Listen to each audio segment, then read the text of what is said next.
So just 2 fingers away. Right. Should be fine. Do you have a sound technician here? Mm-hmm. You do. She's just over there. She's looking at you. Right. She's looking at you very angrily right now. Right. I have a Polish friend who's a sound technician. Oh, yeah? And a Czech one, too. All right. Yeah. How, dude?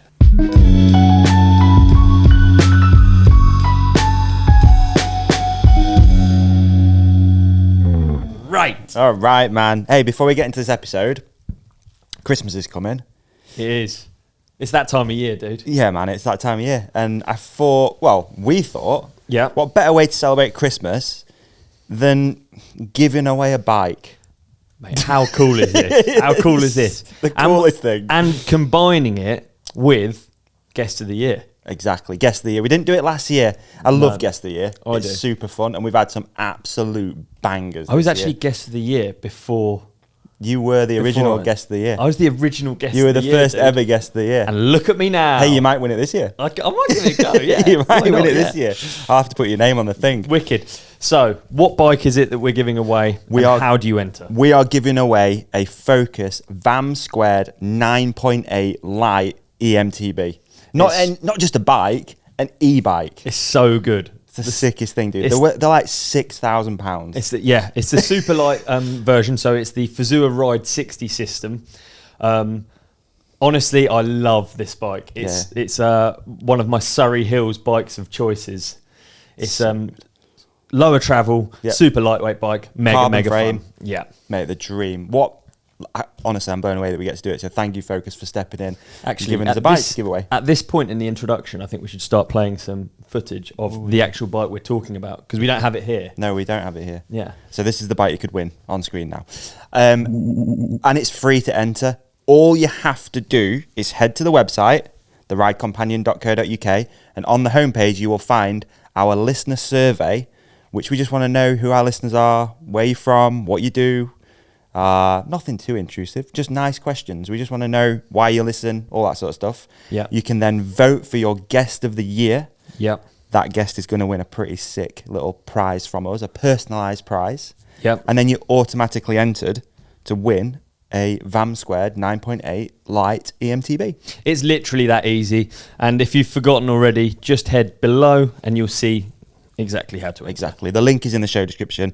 Tell your friends, tell your family. Someone is going to win $6,000 worth of e-bike just in time for Christmas. We're going to draw it, I think, just before Christmas, like 2 days before Christmas Day. Yep. So what a prize. What a gift. Focus VAM Squared SL.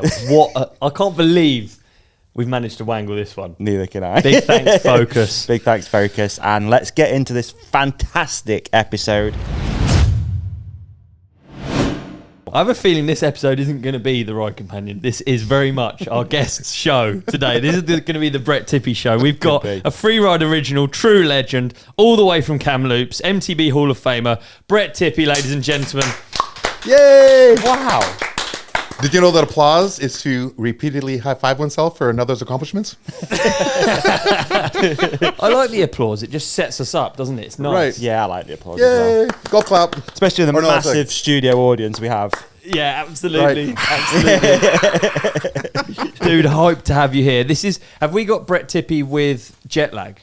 Is that the only way we're going to keep up? We've got a hope for jet lag. Oh, yeah. Yeah, no problem. Yeah, that's all good. I flew over here and just came from Arkansas. I was at the YT Mill there and the YT Mill in California, so bouncing around and hitting the UK and then Germany for next week. So I'm slightly jet lagged, but it's all good. There's Sick. mills everywhere. Arkansas is a place that's very difficult for a UK.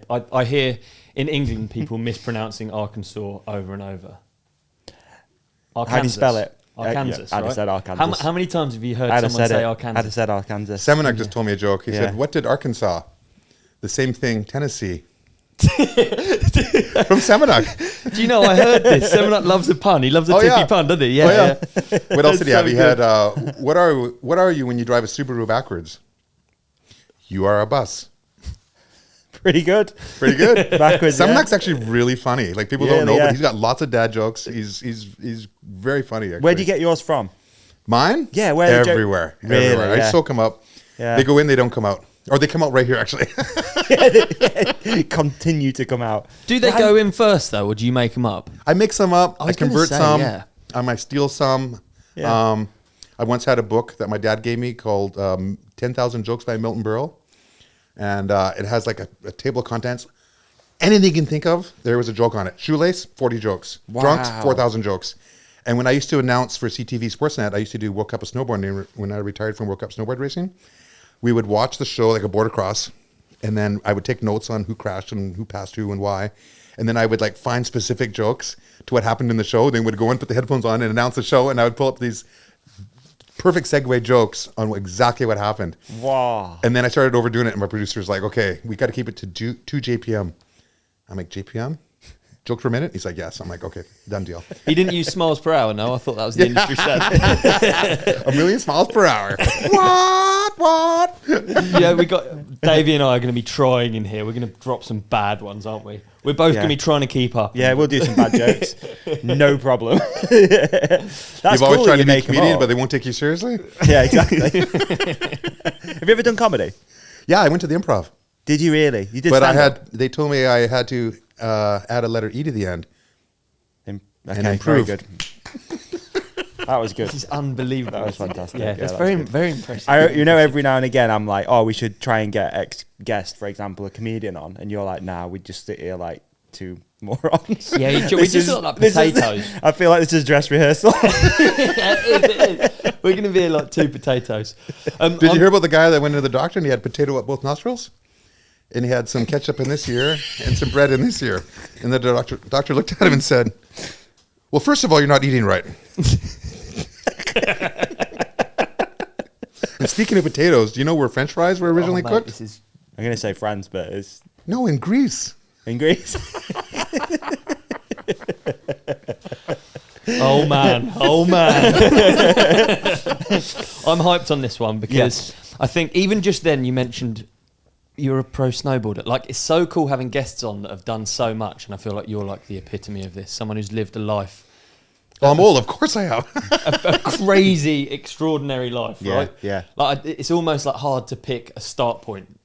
Like, that's pretty is. cool. That's pretty cool. Yeah. Yeah, I've enjoyed my choices. You know, I've pretty much done what I've wanted to do. I went for it, and I never had a backup plan. I don't have an education. I don't have, like, I did 1 year of college, and I got good grades, best grades I ever got, because I had to pay for it. But I just wanted to race snowboards, and I made snowboards in 1983. I tried in 81, same as mountain biking. And I went for it, and I raced World Cup, and that was my dream. And I got down into the top 10 in the world. And I was mountain biking on the side just for some kicks and some adrenaline and some training in the summer. And then I kind of took off into being a pro mountain biker too. So I went pro snowboarding in 91 and went pro mountain biking in 97. And there's no backup plan. I've just been riding and then kind of transitioned and reinvented myself as an announcer and online TV host and online host for Pink Bike and whatnot. And here I am still charging along, 55 years old, and I'm still in the game. I think I'm the second oldest pro mountain biker behind Hans Ray. And Wow. I don't know. I don't want to retire because what do I want to retire from? Having a good time and feeding my kids. I'm going to keep on working forever. So you've always lived in Kamloops, right? I was raised in Kamloops, but I hadn't always lived there. I was born in Vancouver, and I lived in various different spots in Vancouver. I lived in Alberta. I spent 1 year in Houston, Texas. I lived deep in the woods in BC, and then I've lived in Kamloops since 1977. Right. And then once I graduated, I moved to Sunshine Village to snowboard because it was one of the only ski hills in Canada allowed snowboarding. And then Whistler started allowing, Blackcomb, at Whistler started allowing snowboarding. So I moved there, and then I've just kind of traveled around. And then now I live in North Vancouver.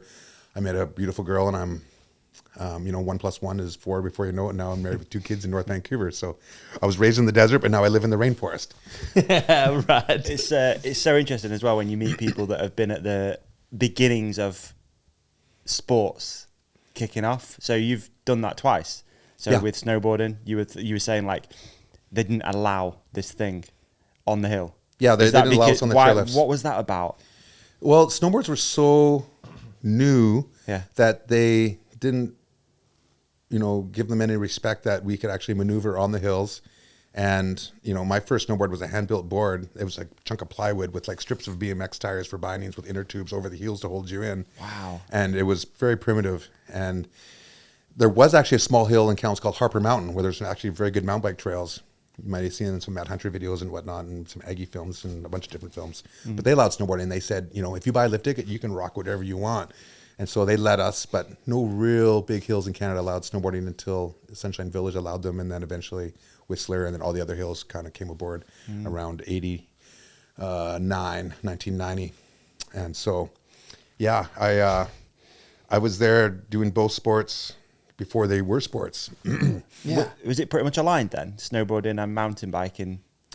For me, they went hand in hand because, summer, winter, Yeah. and it's all about picking your line and being in an athletic stance and letting it roll and finding flow. So they totally went hand in hand. And when I started mountain biking, bikes had just, they had just started making mountain bikes. Like the clunkers were around, but we didn't know anything about that was happening in California. And then they brought out, I think in 1981, the first production mountain bike in the world was the Specialized dump jumper. Right. And my buddy got one, and I tried it and immediately took it down the hill right behind my house into my parents' backyard and free riding right from 1981 on, because the hills all around Kamloops are all pretty gnarly. And at the same time, snowboarding, I started hand building boards, and they were primitive. And it's funny, actually, I was actually hand building my first snowboard, and my dad came down, and I was using his wood shop. He said I could use whatever I wanted. And I was building this board, and he took a look at my plans, and he asked what I was doing, and I showed him. And he goes, Brett, can I offer you some advice? And I'm like, sure. And he goes, you're making this short little wood thing. This is what I think you should do. I think you should go down to the consignment shop. There's a used monoski there. There's some bindings called Spademan that are ski bindings, but they don't have a toe and heel clicker. They have a system in the middle that will bind it. Get some soft ski boots. Use this. It's got P-Tex. It's got edges. It's got like camber. And it'll work much better than the short little piece of wood you got. And I'm like, Dad, that's cute. That's funny. But yeah, I know what I'm doing. I know what I'm doing, Dad. I need it short and fat and wide. And he's like, okay. 10 years later, I'm riding on the Burton Pro Team Racing World Cup on this long, skinny thing. It's exactly like a monoski with click-in bindings and soft ski boots. Yeah. He was 10 years ahead of his time. Wow. If I only would have listened to him. Yeah. Dads are always right. They're always right, aren't they? Yeah. So when you went pro, you said mountain biking was free ride instantly. What was snowboarding? Snowboarding for me was just free riding as well. So you went pro as a free ride snowboarder and a free ride mountain biker? No, actually, I went pro snowboarding as a racer. But, I was free riding right away. 1981, 1983 was when I really got into them heavy, both biking and snowboarding, even though I tried them both in 1981. And I was just free riding for a long time. But then I was getting faster and faster, and I went pro in 91 snowboarding. And it was actually, I was suggested to go, or talked into going racing pro from Craig Kelly, who was 4-time world champion and one of the greatest snowboarders of all time. I ran into him in a place called Roslyn, and he saw me ride, and he's like, dude, you should race. You're fast. And I'm like, oh, well, I've raced amateur before. And he goes, no, you should race pro, dude. And I'm like, really? And he's like, yeah. And so I don't have a speed suit or anything. And he goes, I'll sell you mine. So he sold me his speed suit that he'd won the U.S. Open in. And he actually invited me to go filming with them down in town, a place called Trail, where they had these stairways going up and down, and they had roofs over them with like tons of powder. And a friend of mine had filmed in a Burton movie the year before with the legend Craig Kelly. And I thought, oh my God, this is happening to me. And he goes, be there at 10 o'clock. So I was there the next day at like 8:30 in the morning or something. And I waited until like 1:30 in the afternoon, and he never showed up. And so I was like, oh, it was super cold. It was like minus 22 or something. So eventually I just rolled the line and I left. I was having a New Year's Eve party that night, and he walks in to my New Year's Eve party, and he goes, hey, did you ride that line down in town? And I'm like, yeah. And he grabs me by the shoulder, boom, and he kneed me in my thigh. My hero, like the greatest snowboarder in the world at that time, Craig Kelly. And I'm like, and I just dropped acid for my third time, and I'm just starting to peak. And so I grabbed him, and I threw him in a headlock, and I ran him into my fridge. Craig Kelly, the legend. And then, he squirmed a bit, and I held him there to let him know I had him. And then I let him up, and his eyes are watering. And I'm like, dude, I waited all day long. You said be there at 10. I was there at like 8:30. I waited until 1:30 in the afternoon. You never showed up. And he goes, dude, we were all hungover. We thought you just, snaked us just to be an asshole. And I'm like, no, you're my hero. I would never do that. I didn't think you guys were interested in filming it. And so it was a big miscommunication. And so I eventually got talked into going down and hitting the next pro race down in the States in Colorado.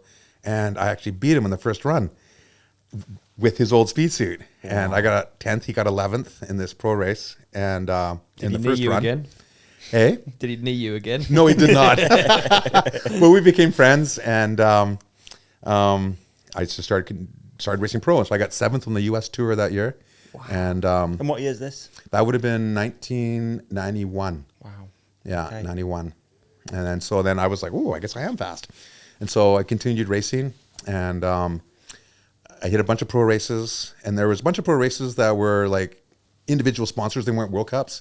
And I hit my first World Cup in 93 in Mont Saint Anne. And I actually got the second fastest training time. And I thought I was going to win, so I went for it the next day, and I ended up making a heel turn mistake, and I ended up getting 22nd, I think. But then I went on to race for years and years and years, and then I was finally starting to crack the top 10. And I got sponsored by Burton, and that was my dream. Wow. But what I was Excuse my ignorance. What snowboard racing back then? When you say snowboard racing, I think border cross. No, this was giant slalom. Giant slalom. Yeah, I didn't do slalom. It was too tight, little tiny squiggle turns. I wanted to go fast, so it was like giant slalom and super giant slalom. Yeah. I wanted to do downhill, but there was not many downhills. It was mostly super Gs and GSs. Okay. And then eventually I got into border cross and raced border cross for years. And I actually retired as the Canadian pro border cross champion. No way. And then I was like, okay, I'm going to go fully into mountain biking. But it was funny because snowboarding had helped the early mountain bike movies because we were just picking lines and ripping turns wherever we wanted to go. But for me, it was a crucial turning point, and for the sport actually, because a lot of my competition was going to South America or to New Zealand to train, and I didn't have the money. I was like tree planting, trying to make money to live, 15 cents a tree, planting trees. And so to get my kicks in the summer, I would take my snowboard down these sand pits and gravel pits in Kamloops and train. And then I would start taking my bike down there as well. And I was jumping off cliffs. And I started jumping off cliffs on my bike, 5, 10, 15, 20. And eventually I did like a 25-foot drop and landed it, which was the biggest in the movies back then. There was no bender yet. Wade wasn't jumping over Marizuki trucks yet. So at one point I was doing the biggest drops in the movies. Yeah. And it all came from sandboarding first. And then just kind of crossed over to mountain biking, and wow! All of a sudden I got sponsored, and I was. Thing then? What's that? Did many of the athletes do the same thing? Were like the earlier freeride mountain bikers also snowboarders? No. Well, some were, but Yeah. not really in the gravel pits. I think. Okay. I was out there alone a lot of the time. Right. Or I was getting shuttled up by my girlfriend at the time, or buddies. Would take turns, or I just hike them. From the outside, that probably looks quite strange. A man on a board. In the gravel. pit. Oh yeah. Oh yeah. Dust. So you do it, and if you crashed, it hurt, right? You'd lose skin, and you learn not to crash. And it was just a good mental drill to stay on your feet and go for it. And same thing on the bike, just let it go. The gyroscope effect of the wheels will keep you rolling, so keep it rolling. Same thing on the board, just keep going and don't crash because you're gonna lose skin. So the start of riding mountain bikes down stuff, I kind of feel like a lot of people probably, certainly our age, Yep. before internet, Yep. probably have the same feeling that you're like just doing something because it's fun. You don't really know what it is. What was it like actually being at the start? Because obviously I'm saying I sort of felt like I went through that, but then I must have seen a picture of you or one of the other riders at the time going down steep. I must have seen something, that informed me to jump wanna a do bike that. or yeah. It was super fun. It was awesome. I've always loved that feeling. And the people that I grew up with, and then the early riders in Kamloops, they were gnarly dudes. Like Kamloops itself is a very blue collar town. A lot of miners, a lot of ranchers, a lot of logging, tough blue collar dudes. And the kids were tough. And, we had no helmets, and we were out there with our button-up shirts and rugby pants out in the hills trying to ride gnarlier things, trying to be the coolest dude. And one-upsmanship was very prevalent and strong. And if you wanted to kiss a pretty girl in council, you had to be a gnarly dude. So we did gnarly things, and it just got gnarlier and gnarlier. And we didn't know what we were doing. We were just trying to just beat the other guy and just be the raddest guy. Zero cameras. Zero cameras. Yeah. No one could afford a camera. No one could afford a video camera. There was no movies, mountain bike movies, free ride movies. It hadn't been invented yet. They hadn't started. Mountain bikes were just new. So we were just riding things and having a blast doing it. And the feeling and the feeling of successfully riding something and you know, overcoming obstacles of crashing and steep head angles and like high top tubes. Like we used to nut ourselves so bad and fold wheels and break bottom brackets and snap handlebars. And there was a lot of stitches and a lot of missing teeth and just a lot of damage. But it was mountain biking. You knew every time you went riding, you're going to bleed. So cool. So you've ridden every iteration of the mountain bike. The mountain bike can be so many different things now, but back then it was just the mountain bike, right? A mountain bike, yeah. So what would it be like if you could do? You're probably one of the only people that can actually answer the question. But what would it be like if you rode a modern day? Like, what's your kind of like day-to-day free ride bike these days? I use a Capra, YT Capra, 170 mils of travel, or I use a YT Decoy e-bike. Okay, so 165 mils. The 25-foot cliff drop. What was that bike? By the time I did that, I think I was on an RM6. Okay. With 6 inches of travel. Oh, okay. So that's actually now growing with the scene. I guess maybe earlier then. That was like Crank 2. Yeah. I did a 25-footer. Yeah. And then I tried a 32-footer like 4 times, but I never really cleanly rode it out. I kind of did once, but I put a foot down and didn't clean it. But those were like the biggest errors in the world at the time until Bender showed up. Like, how much would it have changed if you had a modern bike? Oh my God! I would have, I dream about this all the time, of sending a bike back in time to myself. Like, psst, here, take this and wear this helmet. And here's some knee pads and check out these videos, and like totally like time travel some equipment back to myself. It would have been unfair. What would have been awesome. the initial Brett Tippie reaction to a Capra back then? Oh my! I would have flipped out. It would have been awesome because when you're in your 20s or in your teenage, you are an idiot. You're brave and you're resilient. And, if I had a bike like that back then, I could have been famous. Yeah. Little time travel is all we needed. What was the first bike? Actually, I was going to tell you a time travel joke, but you didn't like it.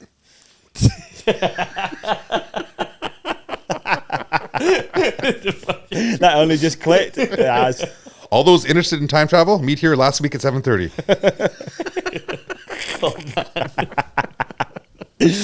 What was your first bike? What was the first mountain bike you ever owned? My first mountain bike was a Kuwahara, a purple Kuwahara. Okay. And my dad got one as well, and fully rigid, narrow little handlebars, super long stem, super high top tube, and the wheels didn't feel like rubber; they felt like plastic. Yeah.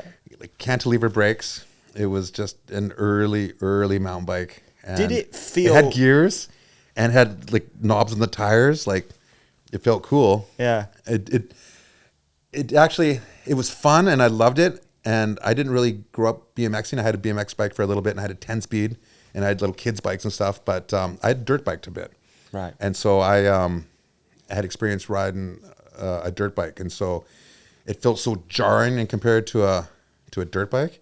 But it was fun. But I'd gone all over town free riding on a dirt bike. And so I knew where to go on the bike and whatnot. And I was lucky enough to have a dad that was into biking and was given those opportunities. So I feel very thankful.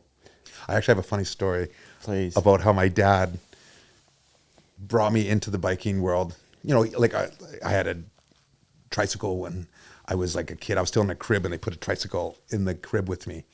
And I had bicycles, growing up, but I wanted a dirt bike so bad. And my dad was a teacher, my mom was a nurse, so they weren't super well off, and I couldn't afford one. I saved so many times mowing lawns and shoveling in snow in the winter, but I couldn't afford a dirt bike. And my dad at the time would make me go to motorcycle shops. And they used to throw away the crates that the motorcycle shops came in, or the motorcycles would come in. And they were hardwood. They were like teak and oak and like very expensive wood. And they just throw these crates away. So we would go there and collect them. And I would be super embarrassed because like recycling wasn't cool yet. It wasn't in vogue, it wasn't proper. It was like the 70s. And I would be super embarrassed like by the garbage, throwing the crates in the back of the truck. Like what if one of the pretty girls from school sees me hanging out by the garbage and I have my hood on and like, oh my God. And so I'd help my dad do this, and then he would take them home and sand them, take them apart, and he would make furniture out of them, or clocks, or rocking horses, or kids' toys, and then would sell them at craft sales and farmers markets. And he'd make a little bit extra money, and it was kind of a thing that we did. And then one day, I was on the couch, my dad comes home, and he's like, hey, help me unload something from the truck. And I'm like, Dad, I'm watching Happy Days. And he goes, come help me unload something from the truck, please. I go, Dad, I got to see if Fonzie's going to jump the shark pit. And he's like, it's a rerun. You know he does. And I'm like, teenager, right? I'm grumbling, and I go grab some leather gloves, and I come outside all grumbly and mad, teenage angst, you know. And I come around the corner, and there was no motorcycle crates in the back of the truck. There was a little Yamaha 80 he had saved up and bought. And I'm like, whoa, I didn't even know what to say. And I go, I'm a bad person. He goes, don't worry about it, kid. Help me unload this. We're going to take it for a ride. And so I had a little little GT80, a little Yamaha GT80, which I outgrew. No power band, a metal gas tank. It was turn signals. It was a motorcycle, but it wasn't like my cousins, whose dad, built shopping malls and was a multimillionaire. My uncle Tom, my cousin Randall, had a YZ80, which is the latest, greatest dirt bike. But he outgrew it, and he got an XR200 Honda, and his younger brother was going to get the YZ80, but he was too small for it. So they asked me if I would trade my little GT80 for this YZ80 that was barely ridden. And I'm like, yeah. So they traded me, and all of a sudden I had a YZ80 around the hills of Kamloops, and it changed my life. My dad and my uncle Tom and my cousin Randall, they changed my life, and then hooked me up on a dirt bike, and then that's when I started to shred, Wow. Yeah. Kind of a crazy cool story, man. That's really cool. Yeah, it's mega. Yeah. And I imagine, so you've just got, I guess what we don't have is wilderness. Right. Yeah. So where you grew up, you had access to just Right behind my house. mountains. Yeah. Kamloops is just the wild frontier. Yeah. Tons of hills, and there's areas that are especially designated to dirt biking, and you can go shoot guns and dirt bike or ATV or 4x4. And everywhere in town was just wide open. There wasn't a lot of fences. There's some areas that were fenced off for cattle and whatnot. You don't want to scare the cattle, but there'd just be great swaths of wilderness. And Kamloops is just amazing terrain, with it being formerly a lake. So there's these clay sediments that are hundreds of feet tall and with chutes and drops, and it's just made for shredding. Wow. And there'd be dirt bike trails winding through the hills. Not many mountain bike trails because there weren't really mountain bikes yet, but a lot of the good trails were made by cows, because they just wander and they just do the same route, and they just pick really good lines. And so there'd be these cool cow trails and dirt bike trails. And then once we started mountain biking, we'd ride these trails that they weren't quite gnarly enough. So then we started going free ball down the hills and free riding. And so we did that all through the 80s. And by the time a film crew ever came to town in the 90s, mid-90s, 95, Greg Stump had sent Christian Beijing to film Pulp Traction. We had been free riding for a long time. Right. Yeah. So this is the movie that never actually came out. Is that correct? I think it actually did come out, but it came out in smaller numbers than it was. Okay. At first they thought it didn't come out, but it did. Okay. And it was Pulp Traction, and that was a movie that was sponsored by Specialized, and it was made by Greg Stump, who made the wickedest ski movies at the time. That really broke free skiing to the world. Warren Miller had made movies for years, and Dick Barrymore and different people, but Greg Stump made it punk rock, and had cool tunes, and Glenn Plake with the Mohawk and Scott Schmidt were the dynamic duo, and some other really rad skiers, and that really blew the doors open for free skiing. And so he came to town to film a mountain bike movie, and I had told him that Richie Slade could do a 360. They came to film him do a 360. He did the 360. I smoked a joint with him, and then he did another 360. He'd stopped the first one, and he crashed, and he drove his face into the ground. And we saw it this morning. Film had to be sent away to get developed, and then they didn't realize that the one that he stuck was out of focus, so they never used it for the movie. They just showed him do a 360 and drive his face into the ground. I feel bad. And so then after we did that, we did a little bit of single track. They're like, okay, what do we do now? And I'm like, I got something for you. And we didn't call it free riding then. We just called it riding steeps. I go, let's go ride some steeps. And so I took him to some steep lines in where the Kamloops bike ranch is now. And I said, I'm going to ride that. And they didn't believe me. And I'm like, oh, I've done it before. Let's do this. But we had to use these little Specialized bikes, and they were size smalls. And so I'm a big dude, 220 pounds, 6 foot, on this tiny little bike. And I picked a gnarly line, and I rode it and fully got bucked and bounced and rode it out to the bottom, drove it into the ditch at the bottom of the road and bent the wheel and the forks back into the top, the bottom, or the down tube.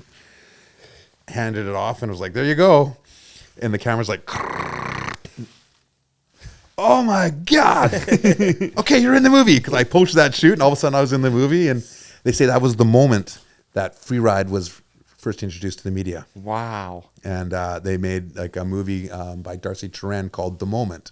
Yeah. And that was the actual moment that it really hit the media. And that was Pulp Traction in 95. We did another movie in 96 called Tao of Riding. And then in 97, we filmed a movie called, it was going to be called Wheels of Freedom, but it became called Kranked.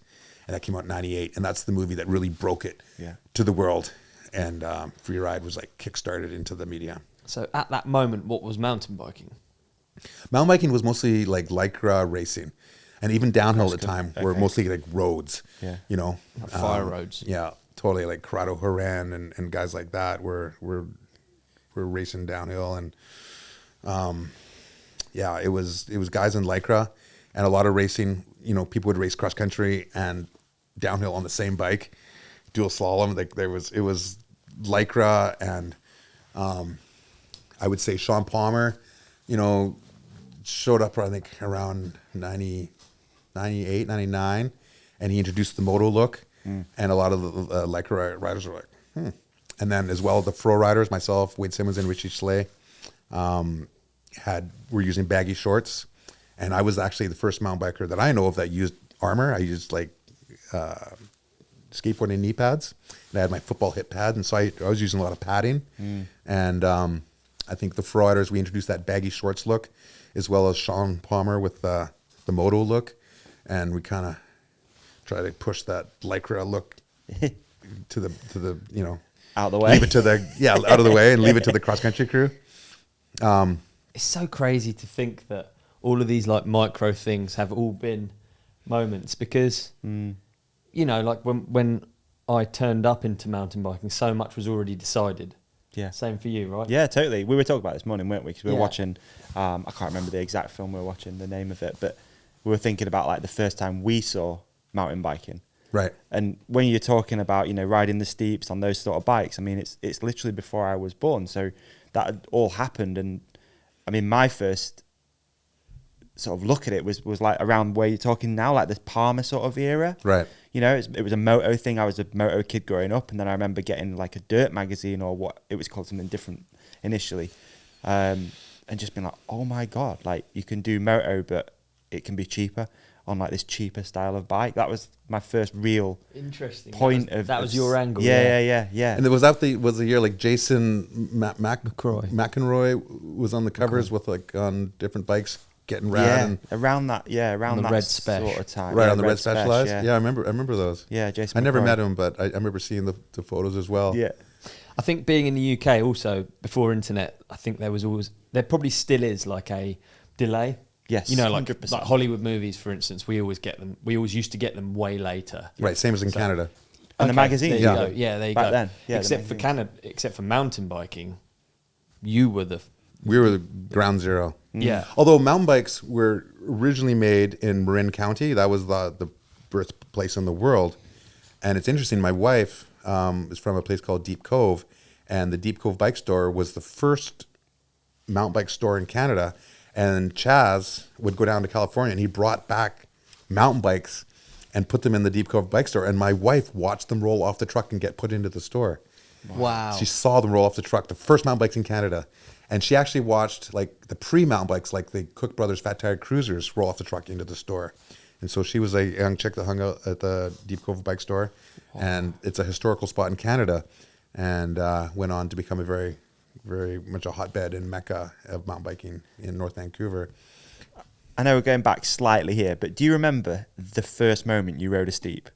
Yeah. And had you seen someone do it before, or did you were like the guy that was like, I'm going to ride a bike down that? Yeah, I'd never seen it before. There was no movies. There was none of that in magazines. It was all people riding cross country. Did you have an actual memory of being at the top of that, ready to drop in? Yeah. I remember I was right behind my parents' house, and there's a ridge that goes along, you know, the south side of Kamloops from where my parents had a house where I grew up, all the way to a place called Pearson Creek, which is where the center of a lot of the hub a lot of trails fan out from there. Right. And my buddy Craig Olson, who was an early pioneer of extreme mountain biking, free riding, whatever you want to call it, steeps, like I said, had this first production mountain bike. And so he had it in the back alley, and I'm like, oh my God, can I try that? And he's like, yeah.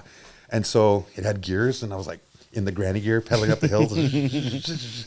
And then we rode up and down the alley, and then up and down the ridgeline. And then we're like, let's take it down the steeps, down into your yard. So I rode down through the sagebrush on the steeps behind the seat, and we rode steep lines down to my parents' house. And then there was no fence in my parents' yard back then, so I'd ride it down, hit the alley, and then down to the steeps, and then air into the backyard, wha-bam, and just barely hanging on, and then ride it right to the back door. And we would just be like, whoa, that was awesome.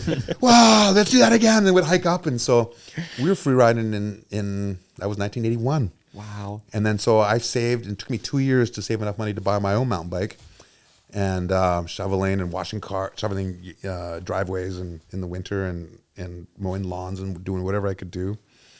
And I got my own mountain bike, and then I was getting my parents to drop me off in the hills of Kamloops, and I would ride through the hills into town.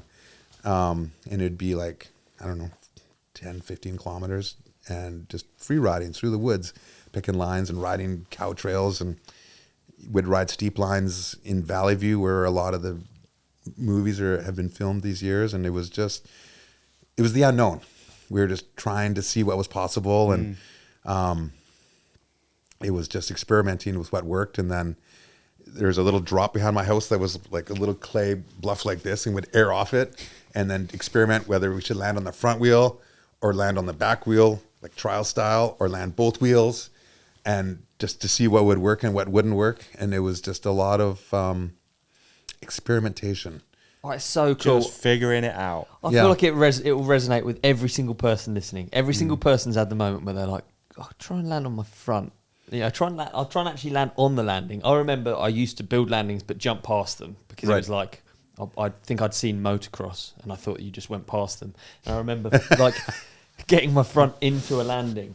I think like loads of the things will definitely resonate with people, 100%. Like going off drops outside school, or exactly what you're saying. Right. Except 100%. you're actually doing it. It can't be argued that you'd seen it somewhere. You hadn't seen it anywhere. It was literally like pure. It was just new. Creativity. Yeah, it was a new thing. We thought it was cool. We thought it was fun. And we didn't know what was happening or wasn't happening in the world. That's just what we were doing. And it was fun. It was awesome. Early days of Freeride, what's the thing that you broke on a bike the most? Tacoed a lot of wheels. Wheel technology. They've truly reinvented the wheel. Out. Right. Even in my time. Right. Yeah, tacoing wheels, yeah. Yeah, these got better and better.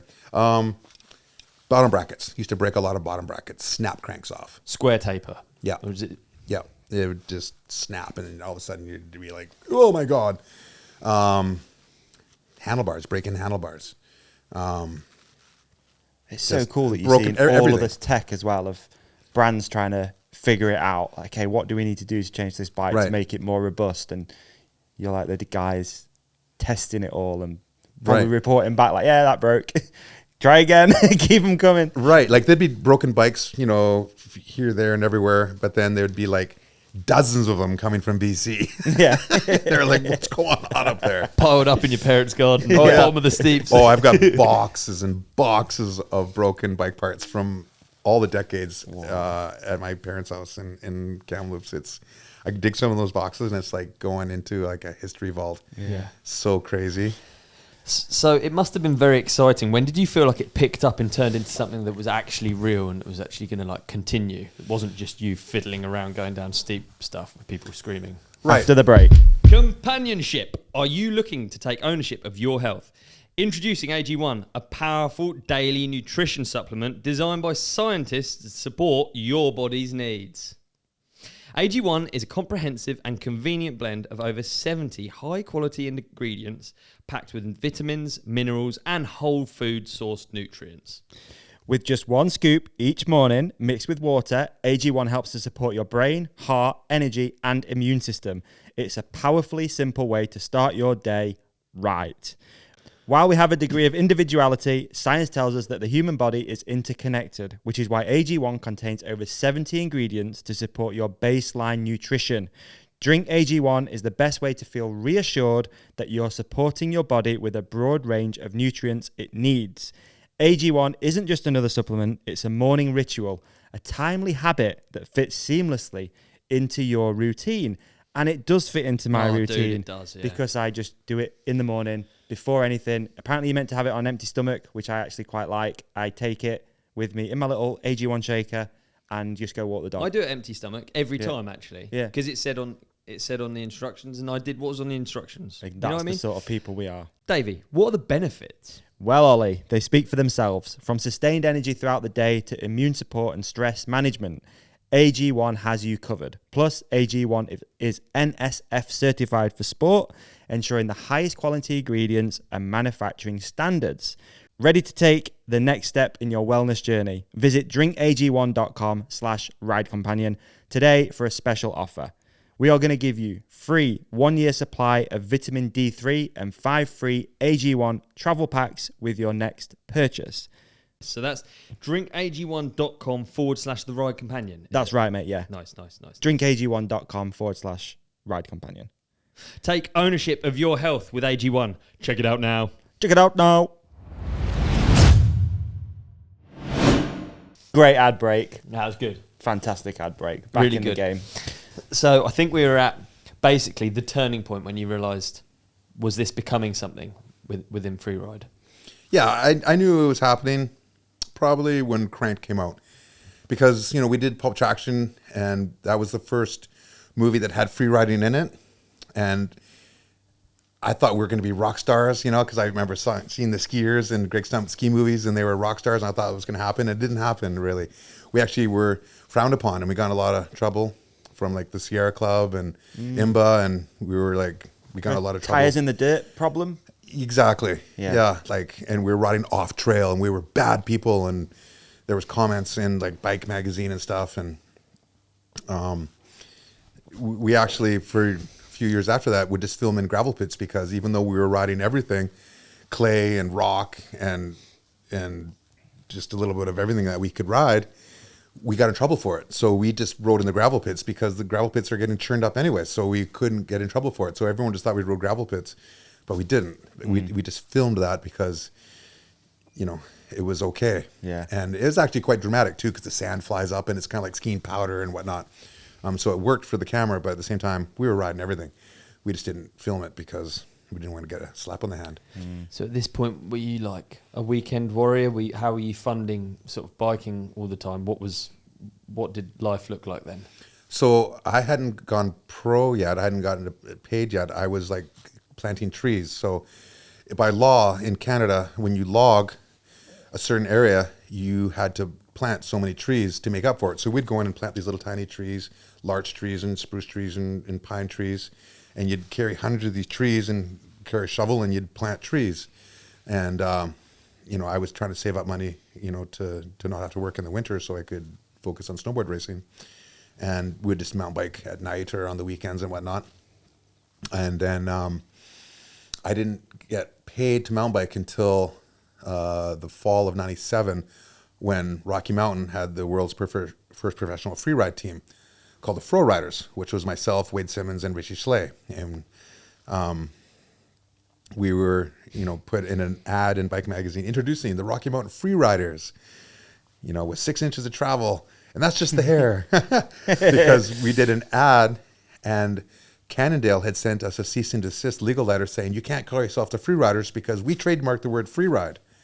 And we're like, you can't trademark freeride. It was a new word, but it was like trying to trademark skateboarding or skiing or whatever. Yeah. And so instead of going into a heated court case, we said, we put another ad out, and they said, did we say introducing the Rocky Mountain Freeriders? So we went to say introducing the Rocky Mountain Froriders. And we had these giant afro wigs on and just kind of like was joking around. And a little bit of controversy, a little bit of humor works, and it really caught on with the media. And so in the spring of '98, they sent myself, Richie, and Wade to Riva de Garda Bike Festival.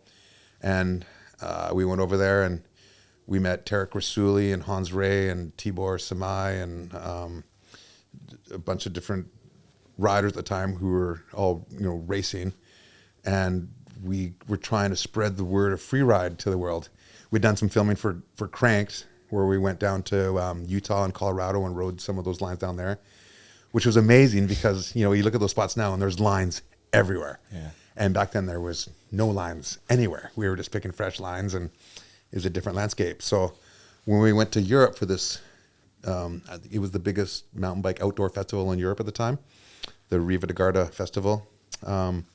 People didn't know what to make of us. And it was cool, but it was starting to catch on, and people were into it. And it was a new thing, and it was really fresh. It was really exciting. People were like, free riding. And I remember stopping, there's some single tracks in Riva de Garda where we were riding along single track, and then Wade and I would stop and like, let's air off the single track and go into that like gravel scree field. And we would air off it, and people would be stopping on their cross country bikes, and and like we're airing off the trail into these rocks, and then trying to ride down and not trying but doing it, riding down steep rocks, looking for things to free ride. And it was also new, and it was just a rad time. But it was gaining traction. And when Kranked premiered, the premieres that I remember were one was at Sea Otter in California, and we went down there, and I watched Sean Palmer versus John Tomac in the finals for the dual slalom. It was super cool. Wow. And then they premiered Kranked there, and Palmer showed up, and he ended up, someone threw an afro wig on him, and Sean Palmer was on the dance floor with an afro wig and partied with him a bit. And it was just super cool. And in Riva de Garda, the same thing was happening. Some people didn't know what to make of us, and we're kind of like, who are these free riders? Like, what's going on? But the movement was rolling. And then there's other people who were, riding just for fun and riding more and more aggressive things. So people were coming out of the woodwork from different areas, and people were meeting each other that were free riders and into having a good time and doing gnarlier and gnarlier things. What was like the definition then? You know what I mean? Because it's hard enough to define what it really means now. Like right at the beginning, it must have been like... Yeah, well, to me, free riding was just riding for fun. It was the absence of competition. You weren't on the clock. You weren't going for points. You were just jamming. You were just out there to ride something that challenged your personal skills and the trying to push the level of what was possible on a bicycle, seeing what it could do and couldn't do. And it was all just about expressing yourself by riding something steep or doing a big jump or jumping off a building or just seeing what was possible and just having fun doing it. It was funny because Froriders in German translated to fun riders, lucky enough. Right. So that was perfect. Yeah. And so we were not just trying to push what was, possible on a bicycle, but also trying to like promote the lifestyle of maybe not going to college, maybe not getting a 9-to-5 job, maybe just doing whatever you can do to go and just ride your bike all the time and not be training for a race to beat someone. I'm better than you because you're not as good as I. You're just there to jam. And like we're out there and we're trying to cheer each other on to ride things and push our limits and to do lines and clean lines, to ride your bike down without putting your foot down. And it was just all about jamming. And was the industry receptive to it? Or was there any pushback from brands not wanting to get involved with Freeride? Or yeah, at the beginning, people, had their roots firmly based in racing. Yeah. And a lot of these racers were looking at us like, that's what's going on, And I remember this one dude, me and Richie and Wade were partying in this nightclub in Riva de Garda, and Richie and I were dancing with these twins, and this one dude came in and he tried to like, I don't know what he was trying to do. He was trying to get after these twins, and he kind of took offense to me. And then he wanted to fight or something. So he came in aggressively towards me, and I leaned back. And as he walked in, I just stuck out my hand stiffly, and he walked right into it, and it was Adam's apple. Dropped him without hitting him, And we went outside, and one of these dual slalom racers was pissing on our van all over the door and trying to pee up on the door handle. And then we walked there, and then we see this guy, and Richie's like, Tippie, get him.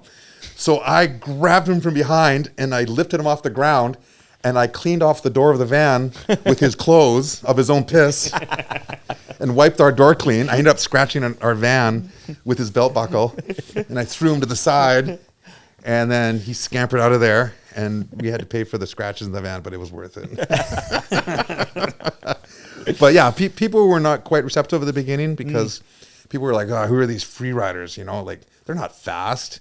You know, they're just a bunch of yahoos." But we were a bunch of yahoos. We were having fun, and we were trying to promote the lifestyle of just having fun, traveling, riding all the time, riding new places, riding new things. Maybe not always super aggressive, maybe aggressive, and it was like a lifestyle as well as a movement of riding gnarlier, more technical things. Yeah. And I guess the bikes just became more and more suited to it. Yeah, like bikes were getting more resilient. You know, like you'd break things and then work on them, make them tougher, and then we'd go bigger, then the bikes would get better, and then we'd go bigger, and then the bikes would get better. And it was awesome. And then full suspension was more and more prevalent, and then we went from like no suspension on the front rigid forks to like a 2-inch travel rubber damper fork, you know, to a 3-inch travel fork, and then we got rear suspension, you know, 3 inches or up to 4 inches, and we'd have like 4-inch Z1 Marizokis, like oil bath, and they felt really good. And a big change was getting Magura, the HT22 rim crushers, the fluorescent brakes. That was awesome. The brakes that worked, and suspension that worked, and then we'd get like 5-inch travel bikes and 6-inch travel bikes, and then eventually up to, I think I had an RM9, 9 inches, and then went back down to 8 inches. And people were experimenting, seeing what worked, and it was awesome.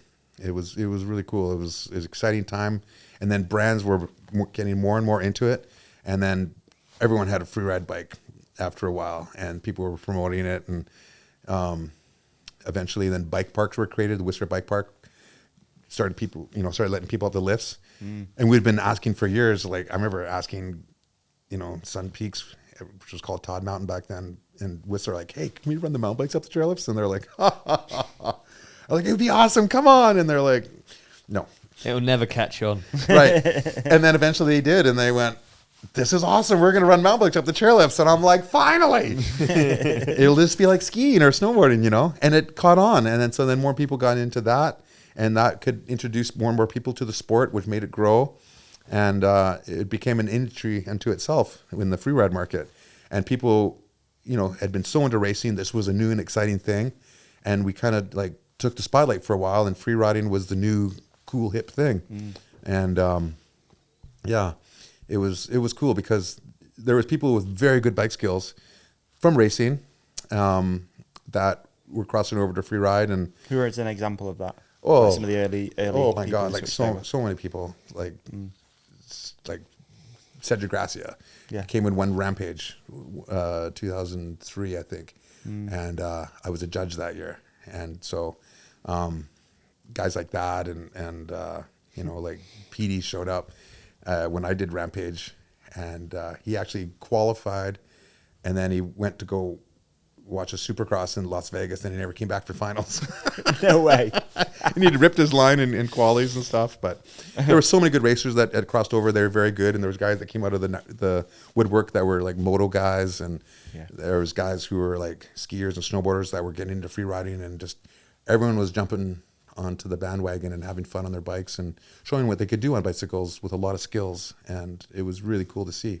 You mentioned Rampage. You're actually one of the first people who got robbed at Rampage. Is that correct? I actually literally got robbed at Rampage. I want to hear this story. I haven't heard it yet, please. And is this your first Rampage? This was my first Rampage. First ever Rampage? Yeah. No, it was the second Rampage. Okay.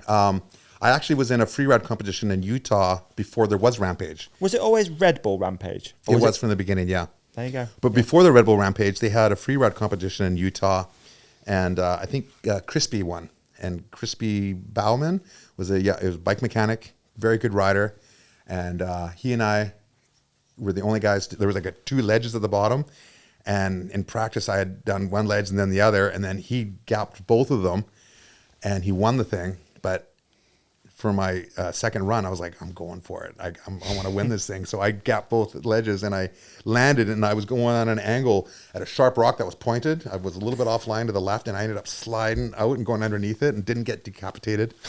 And I didn't win, but I went for the win. And it was pretty cool. So Crispy won that, and he was like a little guy, like Bender size, but not as built, you know, but very good rider. And so he won that competition. And then Red Bull Rampage was created in 2001. Bender had already appeared on the scene for New World Disorder 1 and went big. And he actually did the jaw drop on my Marizuki Monster Tees. I lent him my forks. He did Rex's Some of those forks. bikes he was riding. Yeah. The ones that in my brain that Carpiels. really stick out. Yeah. But he had folded his forks, so I lent him my forks, and he tried the jaw drop. And then Red Bull Rampage was created. And then I didn't want to do it because I was like, I'd done a free ride contest. It was kind of weird because free riding to me was about jamming and having fun with your friends. It's not a judged event. It's not a timed event. It wasn't a timed event, but it was judged. But like an oxymoron, isn't it? It is, like right. Free riding to me was free riding. I'm like, you know what? I don't want to do it. Like, this is not free riding. And then Wade went and won. And I was like, okay, well, maybe I'll do it.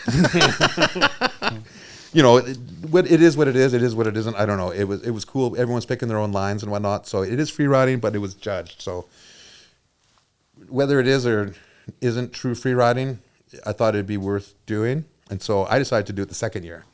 And so I went down and I drove down from Canada with my parents. And then we hung out in Vegas. And then I had to get them to the airport.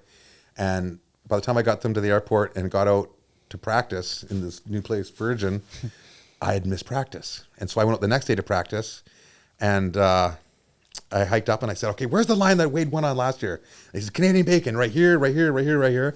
And it was actually my best run because I hiked to the top, studied it on the way up, turned around and I rode down it, stomped everything, top to bottom. And I'm like, this is going to be easy. And I hiked back up and I sessioned a few little features just to be more dazzling, crashed a few times, made sure I stomped everything before I left. And that night, I met a guy named Darren Bearcloth. And we got wasted. We totally hit it off, bit and spur, and we drank the bar out of tequila. And I guess I was on the table, dancing on the table with one of the waitresses, and someone bet me $100 I couldn't drink a whole bottle of Tabasco. Well, I woke up in the morning with $100 in my pocket. But we shut down Westerland's party after that, and I think we went to bed at 4:30 in the morning. The riders' meeting was at 7. We're still wasted in the morning. And this is when I got robbed because they had some youthful offenders, young prison kids there to push our bikes up. And so we all gave our bikes to different youthful offenders, and we went to the top. I had plate number 11. I was rider number 11 to go. And I got to the top, and they started the competition, and they were on rider 1, rider number 2. My bike hadn't shown up yet. Rider number 3 was going. Rider number 4 was going. My bike hadn't shown up yet. And I'm like, where's my bike? And so I'm like, okay, it's not here. It's got to be down there, you know? So I ran down to the bottom, 1,000 feet or 800 feet or 1,200 feet, whatever it was. And I looked around all the pits. Wasn't very big. My bike wasn't anywhere. I ran around the pits again. My bike wasn't anywhere. I ran around a third time. I covered every square inch of the grounds. My bike was gone. And like, I'm watching people compete, and I'm like, I'm done. My bike's gone. My bike's been jacked. I didn't know what to do. Yeah. What do you do? So I walked down the road, and I went to where my camper was in the back of my truck, and I was just going to hang out. I didn't know what to do. I was just like, my bike's been stolen. And as I got to where I crossed the road to go into the campsite, I look in the ditch, and I saw a handlebar sticking out of this little pile of bushes. And I go there, and I pull the bushes off, and there's my bike covered in bushes. And I'm like, oh, my God. I think he was going to try and stash it there and come back and get it with a vehicle. Yeah. So I uncovered my bike. I rode back down the road, hiked up the mountain, and I made it in time for rider number 11. But my legs were like rubber, and I was sweating. I was the only rider to carry my bike up. I'm dripping with sweat. My legs are like rubber. I'm like, oh, my God. And now it's like rider number 11, Brett Tippie, one of the pioneers of Freeride from British Columbia, Canada, dropping in. Fist bump, and I drop in, and there was a ridge line, and there was a little triple on it. G had tripled it, and I went, that looks cool. I'm going to do that. And so I think G and I were the only ones to triple it, and I'm doing the run, and I had it all figured out, but the helicopter hadn't flown yet for the first 10 riders. And it got up for rider number 11, me, and he didn't know how close to come to the hill or not. And so he came in pretty close to the hill and rotor washed me, filled my left eye with dirt. I did the rest of my run with one eye. So I'm riding, doing my line, riding with one eye. There's fluidity points, so I'm trying to keep rolling. And so I'm riding down. And then back then they let people on the course. So people are standing everywhere. And at one point there was like an 8, a 10, and a 12-foot drop, but it went off at like at 1 o'clock. And so it was like, come up, there's people everywhere, smoking weed, drinking, and they're all like hanging out. And I'm like, move, move, move, move, move. Move, please, move. And so they moved. Move, please, is what, yeah, sure. I'm Canadian. And there was like these little stones that I'd lined up to get the direction for the 8, 10, and 12-foot drop. They were gone. They're all trampled. Oh. And so I get onto this little ridge to do these drops, and it was kind of crowned. It was kind of rounded. And as I'm getting, you have to ride down the middle of the crown. And as I'm riding down it, I remember she had blonde hair. This girl leans over and she's all wasted and she's like, give her, Tippie, give her. And she throws me the horns. I have to go around her. And so now I'm going down the ridge line, but I'm offline. I'm not in the center of the crown. I'm off to the left. And as I get ready to release the brakes and do the drops, I'm getting sucked left and left and left and left. And I'm not going to make it to the drops. I got sucked into no man's land and I ended up going down. I'm like, okay, well, I'm going to ride this out. I got fluidity points here. So I don't know what's down here, but I'm going. And I ended up going OTB, and I ragdolled into all these rocks, separated my shoulder, and I was just like at the bottom going, oh, well, that's unfortunate. Still got one eye. So I hike up onto the ridge, and now I have my big drop. It's like I don't know, 18 by 22 or something. Big for the day. Yeah. And I'm like, well, what am I going to do, walk down? No, I might as well ride out. Like, this is my run. So I got it back on my bike, and I sent it, and I came up slightly short, and I bent my seat with my nuts, like bent the rails, bent the seat, and I had wore a baseball cup, a baseball plastic protector, and I dented it. Really? I would have cut my penis off. Yeah. If I hadn't used this ball protector. Really? Yeah. And so I did that, and then I'm like, and I knuckled it and bent my seat, and then I'm like, oh, and I'm still kind of just riding like, oh my God. Oh, and the whole crowd's like, oh. And I look at the crowd and I'm like, if you lose your left ball, is your right ball still your right ball? It's your ball left. Everybody laughed. I might be the only guy to crack a joke during their Rampage run. And so then I had to do like one drop out the bottom, and then I'm into the finish line, and I blinked the dust out of my left eye, and I'm at the bottom going, wow, that was an experience. Bike was stolen, got rotor washed. Stones were gone, people all over, blonde chick in my way, bent my seat, almost cut off my private parts, and made it to the bottom. Dude, it was you a had fight. a GoPro then, that would have been a vlog. Yeah, right? But literally robbed of my bike at Rampage. So, yeah. Do you know the helicopter pilot was apparently the same until this year? It's been the same all the way through. Oh, really? The same guy, yeah. Oh, wow. So that was the moment that they learned. Oh, I can find him now. Well, it's new to them too, so I can't blame them, I guess. Is it televised? Is that available to see anywhere? Do you know? There is a movie that has a bunch of the clips from it. Really? Wow. But yeah, I've never seen a complete run from it. But, that's amazing. Yeah, dude. it was What a wild. Story. It was wild, and that was the year that Super T1 did some massive errors, and he, for some reason, I don't know what happened to his bike, but he ended up using a size small, I think, or a medium, and he's a tall guy, so the bike was way too small for him. And I think he was on a Santa Cruz V10 or something by then, and he won on a bike that was too small for him, but he just did it anyways. Wow. And yeah, he was a great rider. There were so many good riders there, but. You know, Rampage is huge, and it's so impressive what they're doing now. But the bikes are dialed, the lines are dialed. You guys know how to pack landings and have clean takeoffs. What we were doing wasn't as big and as gnarly, but in a way, it was more dangerous because it was soft and like you'd kick a couple stones out of the way and go for it. And there were so many crashes because we'd land and it was soft, and you just go over the bars, and it was in a way more dangerous than people who are dialed now going bigger. It's funny, isn't it? There's always like this the golden era of a sport. We've talked about it before, like the golden era that it's always like quite universally agreed on. a lot of other people will, from different times in a sport, will agree on the golden era. Right. Like, what is it about those times? Is it like maybe a sport's not so developed that it's still on the climb up, that it's new and exciting and like... That's it, I think. Yeah. Yeah, it was just fresh and raw and just capturing people's excitement and just the feeling, you know, like I say, some of these premieres for Kranked were so exciting. People were so stoked. You could feel electricity in the air. And I've hit a lot of movie premieres over the years, but I've never felt anything like that. Wow. Where these groups were coming out of the woodwork that were new to free riding and just to see it on the big screen.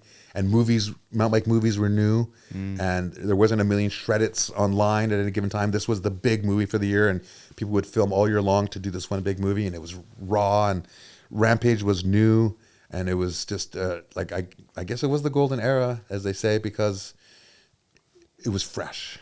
Yeah. Yeah. Is it the golden era to you? Yeah, it was a golden era for me too. Yeah, Yeah. For sure it was. Yeah. Yeah. It was. I was getting paid.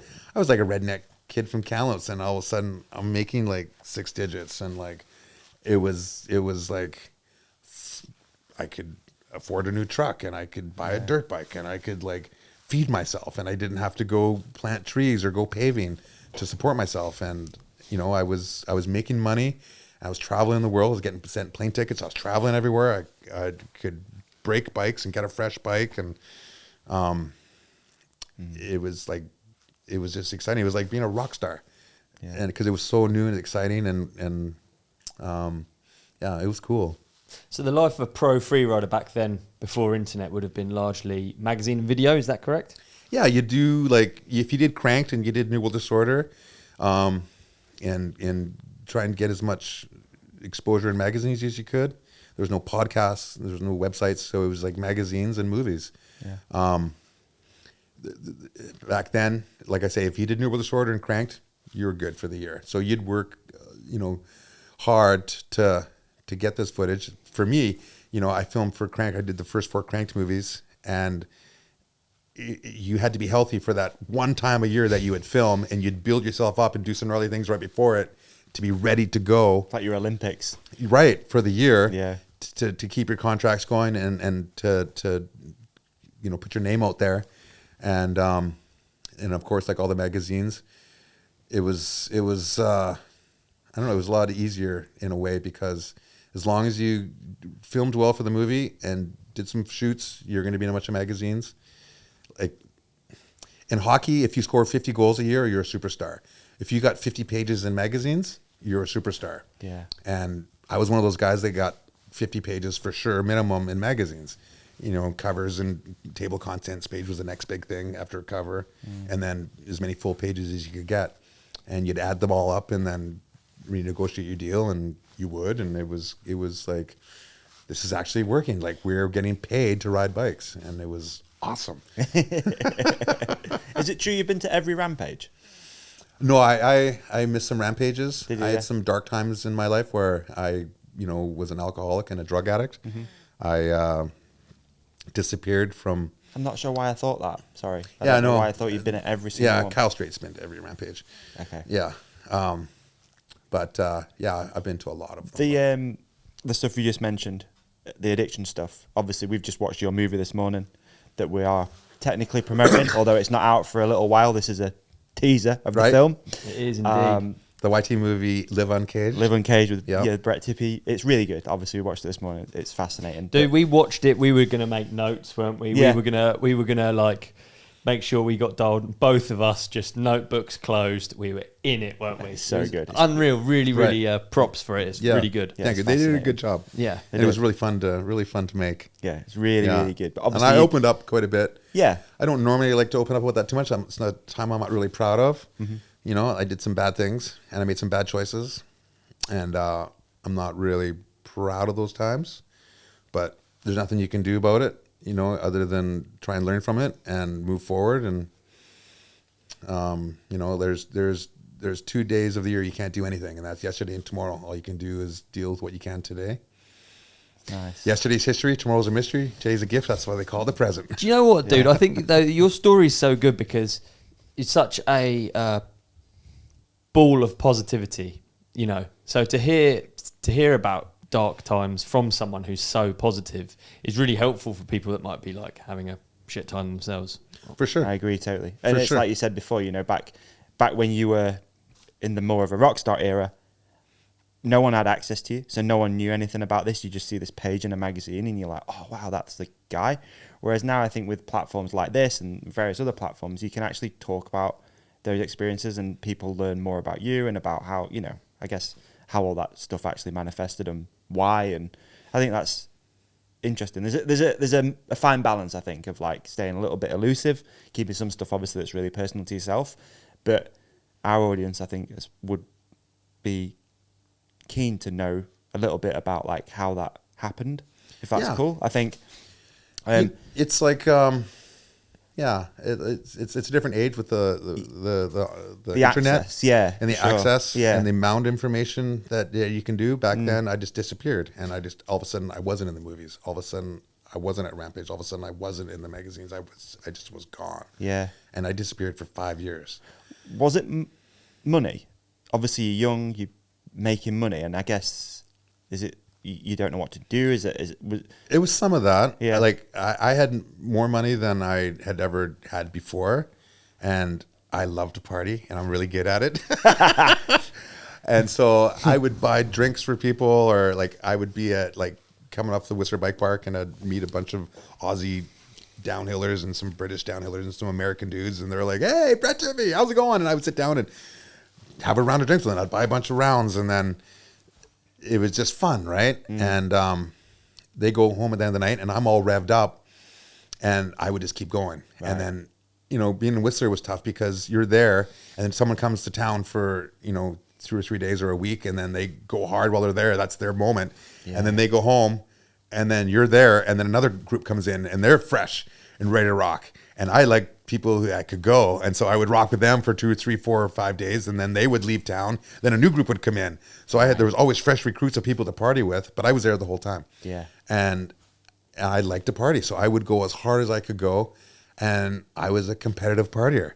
Like I could shotgun a beer in 1.2 seconds, so I'd have sprinting races, and I could see who could go the distance, and you could see who could stay up all night and who could ride hungover, and it just got worse and worse and worse. Partying, and it got me because you know, it was a bit of too much money, maybe. Yeah. It was a bit of experimentation. I'd never really done stuff like that before. The stuff that I got into with the hard drugs, like I had never really done it, and then all of a sudden I could do it, and I could buy a lot of it. And you know, I went through a breakup with the girl that had me down and out, and it's a bit of wanting to know what was on the other side of the dark side. I kind of wanted to see what it was like to do that. Yeah. And I'd heard about it. I'd seen it in movies. I'd watched Scarface and whatever. And I tried it, and it got a hold of me. And it's a powerful thing. And once you're in it, you kind of get used to it. And it just seems so gnarly and ghetto and dirty before, but then you just get used to it when you're in it and you're doing it every day. And then it just becomes your life. And it took me a long time to get away from it. Even when I decided I didn't want to do it anymore, I kept doing it because I was addicted. And I would make bad choices, and I kept drinking. And when I was drinking, you'd make more bad choices, and then I'd end up doing it, even though I didn't want to. And it destroyed my life. I eventually lost every single sponsor, and I eventually was embarrassed about what I was doing. So I hid from my parents. I hid from everyone in the mountain bike world, in the snowboard world, from the TV world. And I just got deep into it, and I just went underground. And at the beginning, it was pretty exciting because it was like being in a movie with all these gnarly, hardcore people in a different world. And it took me a long time to climb out. And even when I climbed out, I would slide back in by getting drunk, and then I would make bad choices and do that stuff. And it was like being possessed by yourself. Really? Because like I say in Live Uncaged, I said it, and I've said it before, it's like your dark side has just as much willpower as you do. So even if you have strong willpower, your dark pleasure-seeking self has just as much willpower as you do. And it's a really tough thing. So, yeah, it's, I know by being there, I've tried to help people, and people reached out to me on Instagram to say, how do I get sober? How do I do this? Or they say, thank you. I've been 3 months sober, or I'm 3 years sober, and thank you. Because if you go to a counselor that's never done that, what are they going to tell you? Yeah, exactly. They're going to read something out of a book or whatever, but I've been there. And I've probably been there a lot more hardcore than these people that are reaching out for help. You know, I was literally like a street person at the end. I had no vehicle, I had no sponsor, I had no money. I was like 50 pounds lighter. I lost 50 pounds of muscle. I was like dull cheekbones and ribs and a crack back, 6-pack, like just from malnourishment. And it was really ugly. And at one point I thought I broke my brain. I thought like, this is who I am now, and I can't stop. And is this who I am going to be? Am I going to die like this? Like, I had a good life and I ruined it. I threw it away. I had everything going, and I've disgraced my family name, and I, you know, my parents never stopped looking for me. They always loved me, and just a bunch of different things just made it worse and worse. And then you'd escape the pain by doing more of it, and it was an endless cycle, and it was just gross. And was this still in Kamloops? You say you sort of like hid yourself. Was this still sort of local to where you were living? Yeah, at the it was time? in Whistler. Whistler, okay. And then it was in Kamloops. Okay. And yeah, it was. I just went deep into it, and it's like a nightmare now, and it's pretty embarrassing. And I don't know if there's any advantage to me for telling people about it. You know, I don't want to lose any sponsors or disgrace who I am and what I am.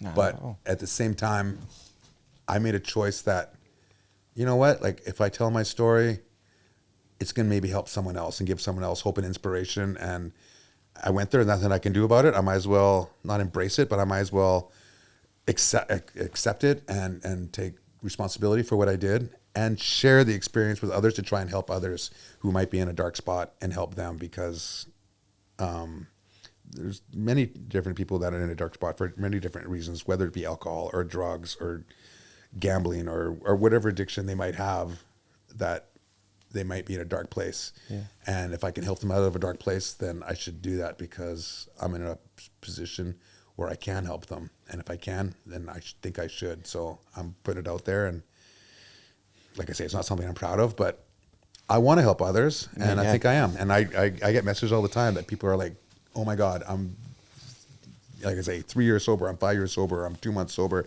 thank you. And I have people reaching out like, how do I do this? And I give them advice and whatnot. So what is a bit of advice that you'd normally pass on? one thing is like slippery slopes. You have to learn what is going to be a trigger for you. People, places, and things are things you have to change to get yourself out of that dark spot. You got to change the people, places, and things. And one of the mental tools that I learned in rehab that I applied later, even though rehab didn't work for me right away, play the tape forward is a mental tool where you are at the beginning of where you're going to drink or use, and you put yourself forward in time mentally to the end of the run where it's not exciting. At the beginning, you're like, yeah, we're going to get some stuff. We're going to get wasted. We're going to high five. We're going to laugh. We're going to feel great. It's going to be awesome. You go past that and you go to the end of where you know it's going to be. You're going to be hungover. You're going to be jonesing for the drugs. You're going to be broke. You're going to feel guilty for having blown this off or that off. And you're going to be at the end going, oh, why did I do that? Like, and like you always do end up. And then you pull yourself back to reality where you are, and you don't make that choice to go there. It's called play the tape forwards. That's really good. I've never even heard that. I've never heard That's of really it. good. Yeah, it really worked for me. Yeah. And so I would be all excited to go party and get high or get wasted. And I would just play the tape forward, pull back to reality, and then I'm like, you know what? I'm not doing that. And so I started doing that more and more. And eventually I got a job doing some construction. A friend of mine that I was on the national snowboard team with, Greg Salmon, got me a job doing some construction, and I started being a normal person, sleeping at night, working in the day, eating, doing normal human things. Because I would go for 7 days without sleeping. I did 10 days without sleeping once, like full debauchery. And I just wanted to see what I could do, and I wanted to see how hard I could push my body. And, you know, the U.S. Army says the average human will die after 12 days with no sleep. And I did 10 days without sleep once. And I did 7 days a whole bunch. And that's just, you're just killing yourself. Yeah. I think even if it's subconscious, I think telling people about it or talking about it is like a way of like, if you had Brett Tippie talking about how you fixed it when you were in it, it would have really helped you maybe. Maybe there's like a Someone part of relatable. that. Yeah. Yeah. It would have given me hope. Yeah. I had lost hope almost. I was like, I think I broke my brain. I think I'm like this forever. And if I could see a video of myself sitting here with you guys here in England, riding for a bunch of different brands that are supporting me and being able to give back and inspire others and have fun and have the life that I'm living with the people that I'm living it with, I'd be like, okay, Yeah. it's why don't you do that? But it just slowly happened as it naturally happened. And I'd have to say that my parents never stopped looking for me. And even though I was in my 30s, they found me and pulled me out of some bad places. And eventually I wanted to go to Crankworks because I'd been 3 months sober, and Darren Bearclaw got me bike to ride, and I tried biking again. And I almost slipped up one time, and Jordy Lunn shut it down, and I was going to go use with this professional hockey player.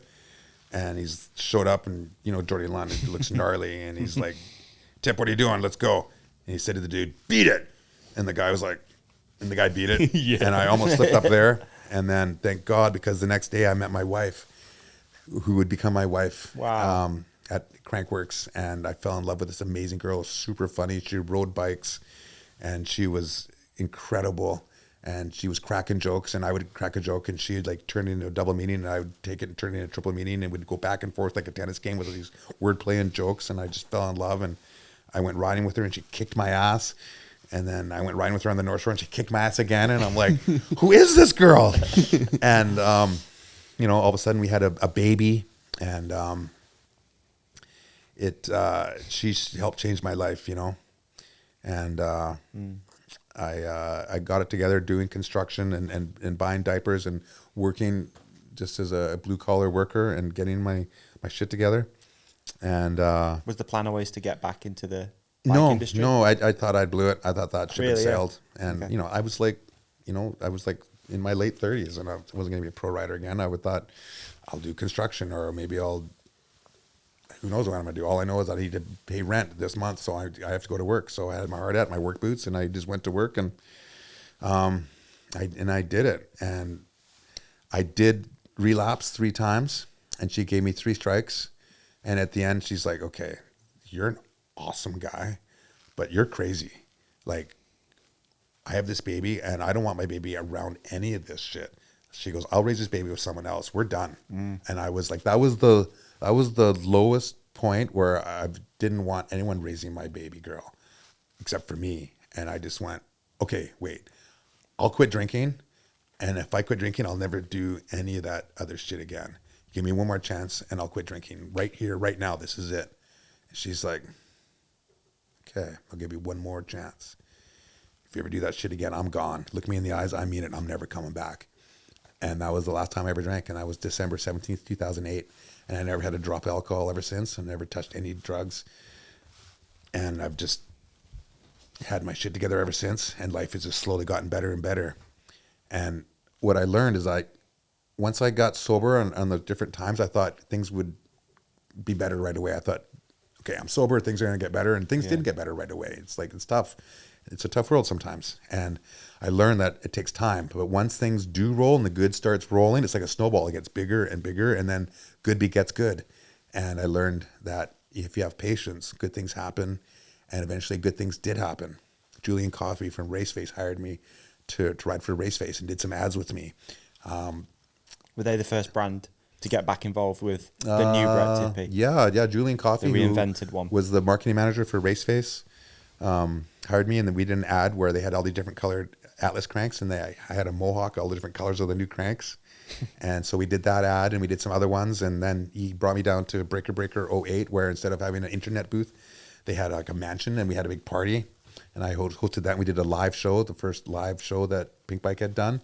And I got back on the mic and was working it. Because you'd done some commentary before, is that correct? Or I'd done stuff for snowboarding, Like where I snowboarding. had done 4 years for CTV Sportsnet, the biggest sports television network in Canada, and I did 4 years of a Freeride show called The Sacred Ride back in the good days, BC, before crack. And so I had experience on the mic, and I was always, good at talking and cracking jokes and whatnot. But afterwards, he hired me again, and he changed my life too by giving me a job. And I got hired to do some Crankworks coverage. So I started doing Crankworks coverage and ended up doing all the Crankworks, for the next 12 years. Turns out you're pretty good at it. Yeah. I really enjoyed it. I loved it. I can talk to anybody, and you got to be quick, you got to be quick on your feet to think of a question, and sometimes they might answer your question, so you can think of another question. And I know everybody, and I love the sport, and I'm a fan, and, it caught on. And so, I became Pink Bike's #1 guy on the mic for 12 years and did, all the Crankworks. I did the Mont Saint Anne World Championships in 2010. I did all the Whistler Bike Park Open 88 videos. I did all the videos. I was their #1 guy, and I loved it. And so then brands started coming on. I was doing Sea Otters and everything. And I started riding, and I was hungry because I wanted to prove that I still had it. And I was doing some other things. Like I did the Squamish River Gap, and I'm not a great jumper, but I was forcing myself to hit big gaps, and I was riding steep lines. And Wade and I wrote some things in Whistler, like flypaper that nobody has done. Like Cam Zink looked at it and said, "That's nuts." Andre Lacondege said, "Never in my life I read that line." Finn Isles looked at it. Remy Metallier, all the badasses in the world have looked at some of these lines and went, "Nope." And I was like, I hit it 4 times, and I made it once. Wade hit it twice, made it once, and no one else has ever tried that line.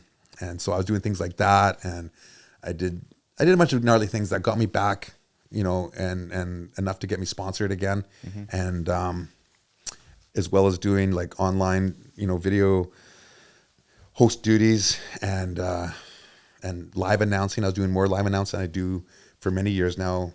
For 12 years or more, I've done all the Canada Cup downhills and PC Cup downhills and some cross country, some enduros, as well as other sports like Red Bull rally car races, BMX World Cup finals, Red Bull Crashed Ice, just announcing, and I've turned that kind of into a career as well as complementing my riding. Yeah. And it's just, if you have patience, good things will happen, and good gets good. And if you work hard and go hard, don't burn any bridges, good things happen. And the good people too, by the sound. Yeah, good things happen to good people, and thank God, because I love my life and I love the people in my life. And I have 2 kids. I have 2 beautiful daughters, Alex and Jessamy, and I want to support them. I brought them into this world. They didn't ask for any of that stuff, so I've quit that. I'll be 16 years sober in December coming up. Amazing. And hell yeah, I'm doing it. And I'm so thankful that the mountain bike world welcomed me back. dude. You're a credit to the mountain bike world. Not only is it, I don't think you need to. Yeah, I think we're lucky to have Brett Tippie. I would say, yeah, 100%. Yeah, thank you. Lucky. Yeah, I'm thankful to be here. It's awesome, and people in the mountain bike world are cool. Like mountain bikers are those type of people that take risks. They're the type of people that leave their hometown and go out and see the world. Someone who will take a risk, endure hardships, and mountain bikers are a little bit eccentric, and everyone's a little bit of a freak, but they're good freaks.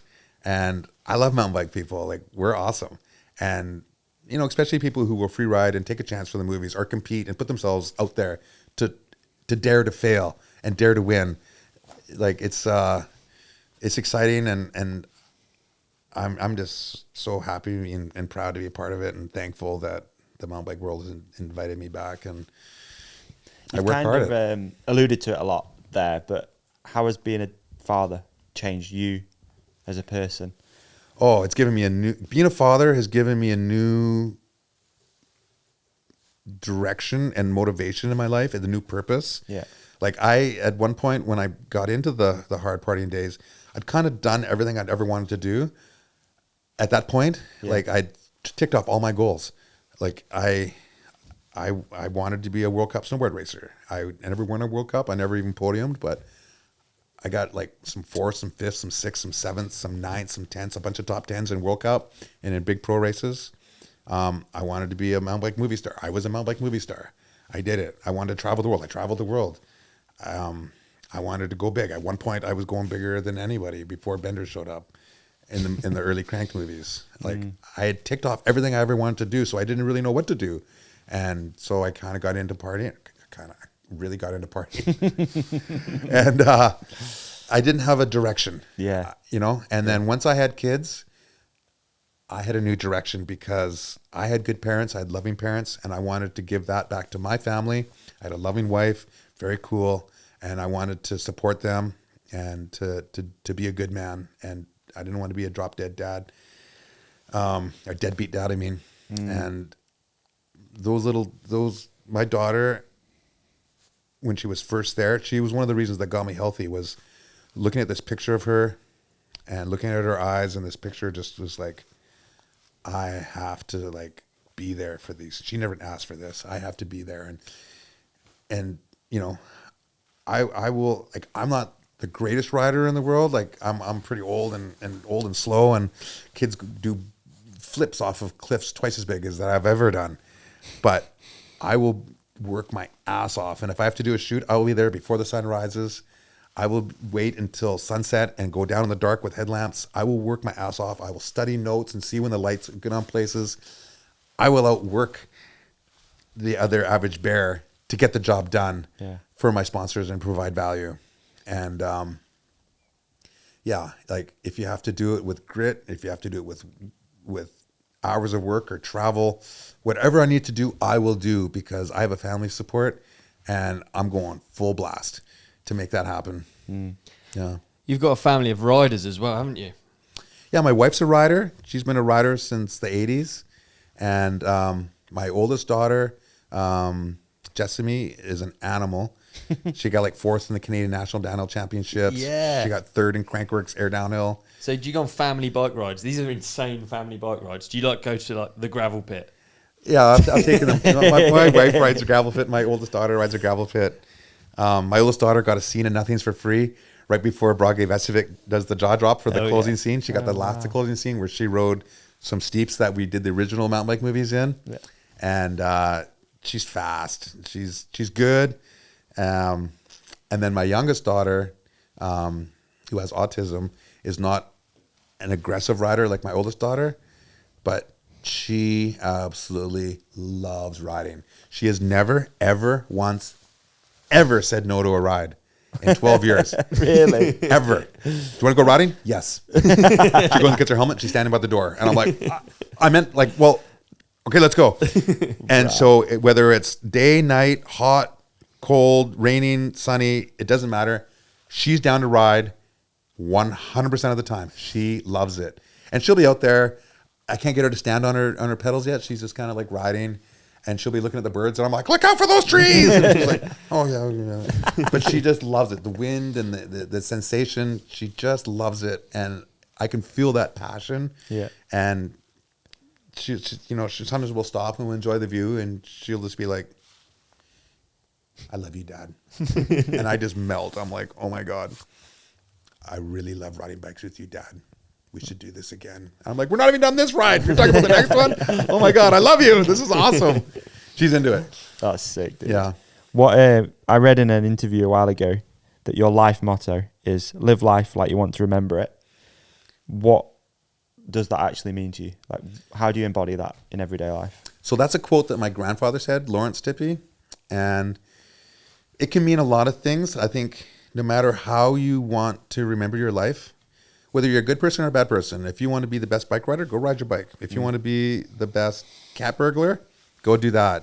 If you want to like be the best couch potato, watch some soap operas. Do whatever you want to do. However you want to live your life is, however you want to remember your life, that's how you should live it. You know, like at one point we're going to be old. No matter how young you are, you're going to get old. It happens to everyone. I feel I'm a young soul, a young person. I got lots of energy and a positive outlook, but dude, boom, I'm 55.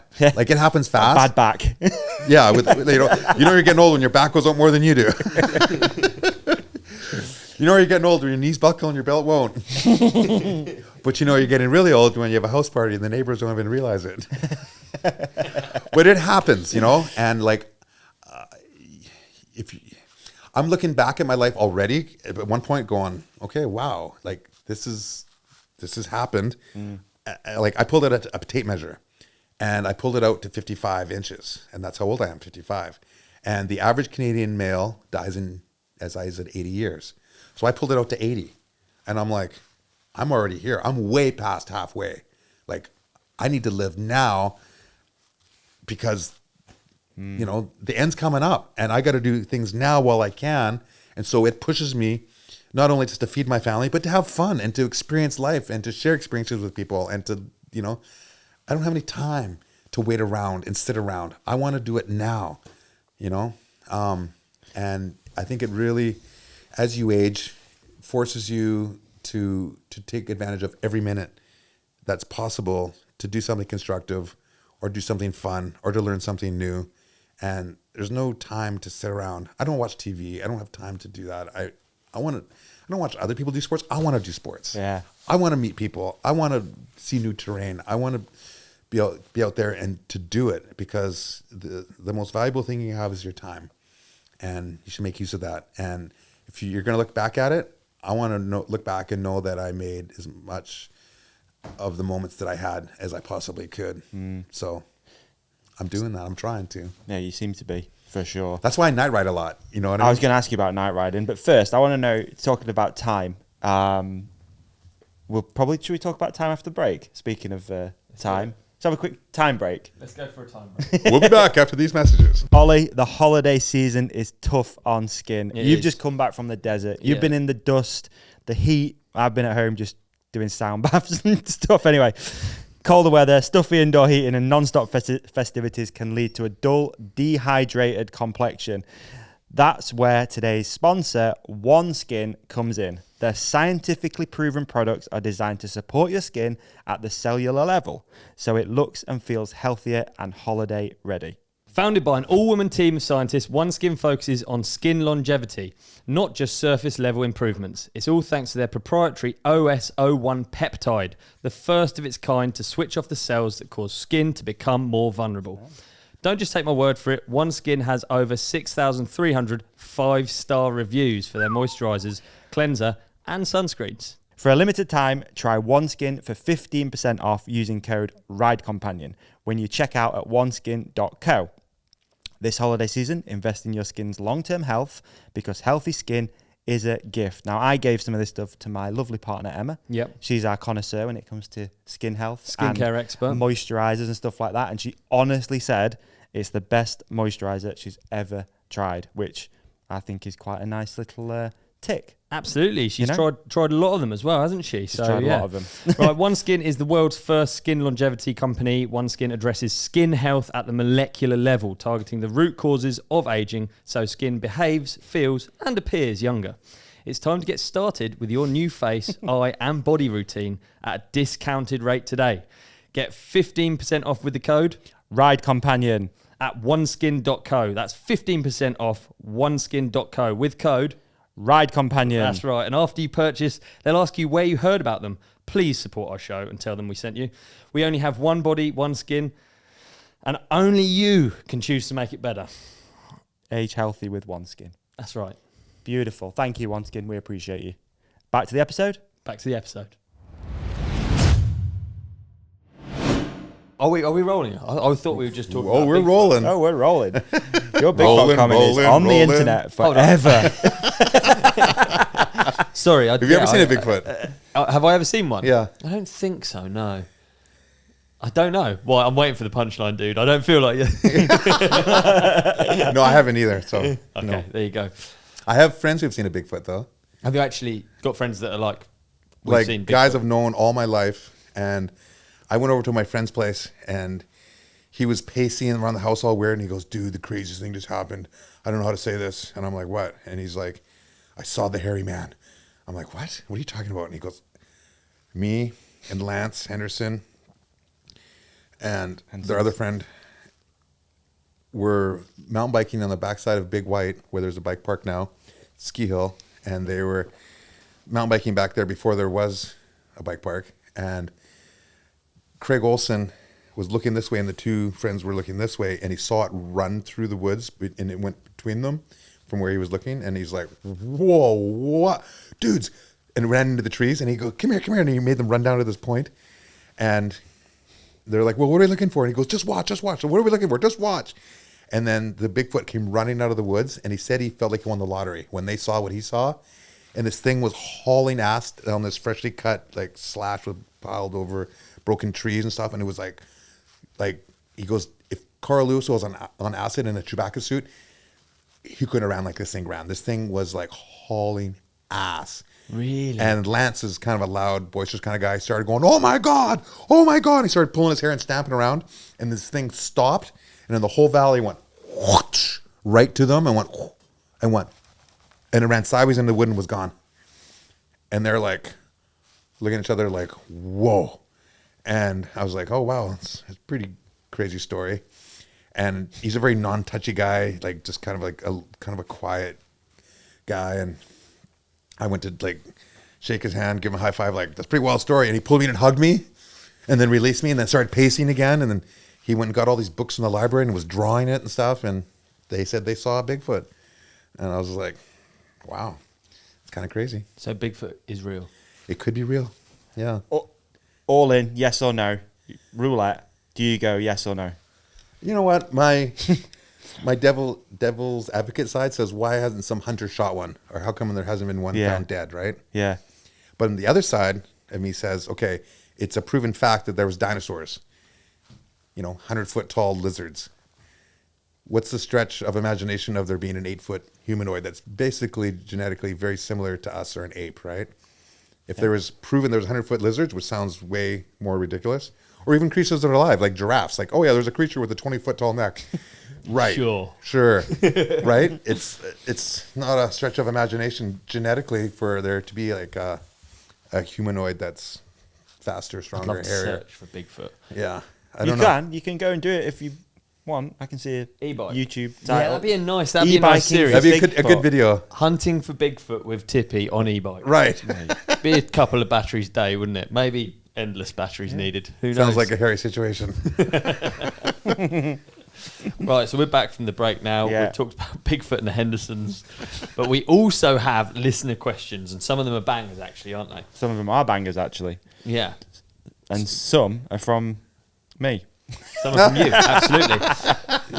Do you want to do one first? Yeah, can I do one on my own? Yeah, please. All right, this one came in from a beautiful middle-aged man called Davi, and he wanted to ask you, which current athletes embody freeride to you? Oh, wow. I know. He's he's good looking and smart. I like watching Brage Vestovic. Nice. He's free riding, raw terrain, kind of like crank style, but like at a much higher level. And he's like doing raw lines that aren't touched, and he's ripping them fast. He's taking airs into the unknown. Could be rocks, might not be rocks. He's throwing it sideways. He's carving the shit out of his turns. I love Brage Vestovic. Super nice guy as well. But he embodies freeride to me because, he's doing these crazy raw lines. He's been injured for a minute, but I think he's been injured, right? Yeah. He had back surgery. That's right. He came back from heli biking in Alaska, and he was going to join me on a trip out towards the Rockies. And there's a bunch of freeride lines that I actually went and did. And I invited him to come, and he was going to come, but he had to go get back surgery, so he didn't make it. But it was awesome, Brage. You got to come next time. When he posts all of the like BTS from the woods digging stuff, it's so cool. Just him and his boys just in the woods, and then at night it's freezing cold. The moving logs. Was it the X Games? Yeah, for the real MTV so good, stuff. It was so good. Documenting that. Yeah. That was like the 180 hop off the log, Yeah. and like just the size of the airs and how his miserable the slashes. digging looks. Like the digging is so miserable. Yeah. It's so good. It's so It sick. feels like exactly what it is. Yeah. Digging. One of my good buddies, Ali pointless. Zalullo, Italian photographer, arguably I think one of the greatest mountain bike photographers out there. One of the top 3 World Cup downhill photographers forever, and one of the top 3 freeride photographers. And he's actually the only photographer to win the Crankworks Deep Summer photo contest, the Whistler Ski and Snowboard Pro Photographer Shootout, where they have multiple sport athletes. And he won one of the Red Bull Illum Awards for creativity. He said he went and hung out with Brage and did a shoot, and they were doing all-night dig sessions, and then they would shoot at first light, and they would just be out there in the middle of the woods, cranking heavy metal, eat. And I had one person cooking and eating, and they would just work all night, and then get out there first light and shoot with no sleep. He said he's an animal. Sick. And I was like, wow, if you say so, because he's worked with everybody. Yeah. And he said that they're just like special experiences. Pretty cool. Yeah. So Brage is Great one of answer. them. Yeah. Yeah, that's solid. I love G. Atherton, his Ridge series, and some of the lines he does, and the size, the amplitude, and the bike control, and the exposure. Kazakhstan's just come out, hasn't it? Yeah. Yeah, I haven't seen Banger. it all yet. I've just seen some Yeah, Instagram it's clips good, on it, yeah, but yeah. yeah, it looks sick. He's such a sick rider. He's, you know, the 60. I looked over the 60-footer that he tried at Rampage when he got hurt, and it's so big, and like unfortunately he hit it when there was a little bit of a wind and he got blown sideways, and I think he went a bit fast. But to try that, it's like Right on the edge, isn't it? it's sick. I think he embodies freeride. You know, like there's some old schoolers like Wade Simmons still sending it. Wade is so good on a bike, like, and I think there's something mentally wrong with him because he doesn't see the dangers. Like there'll be some exposed line, and I'm like, ooh, there's a pedal catcher there. You could get flipped off that 25-foot cliff into those rocks. And he's like, well, don't catch your pedal then. And I'm like, he's just like, well, yeah, of course. Just don't do that. He just thinks positive, and he still does lines to this day that are like very high level. And I think he embodies freeride, and is still one of my favorite riders to watch. There's so many. Sick. Watching Cam Zink last year, I was standing right next to the takeoff when he did that massive backflip.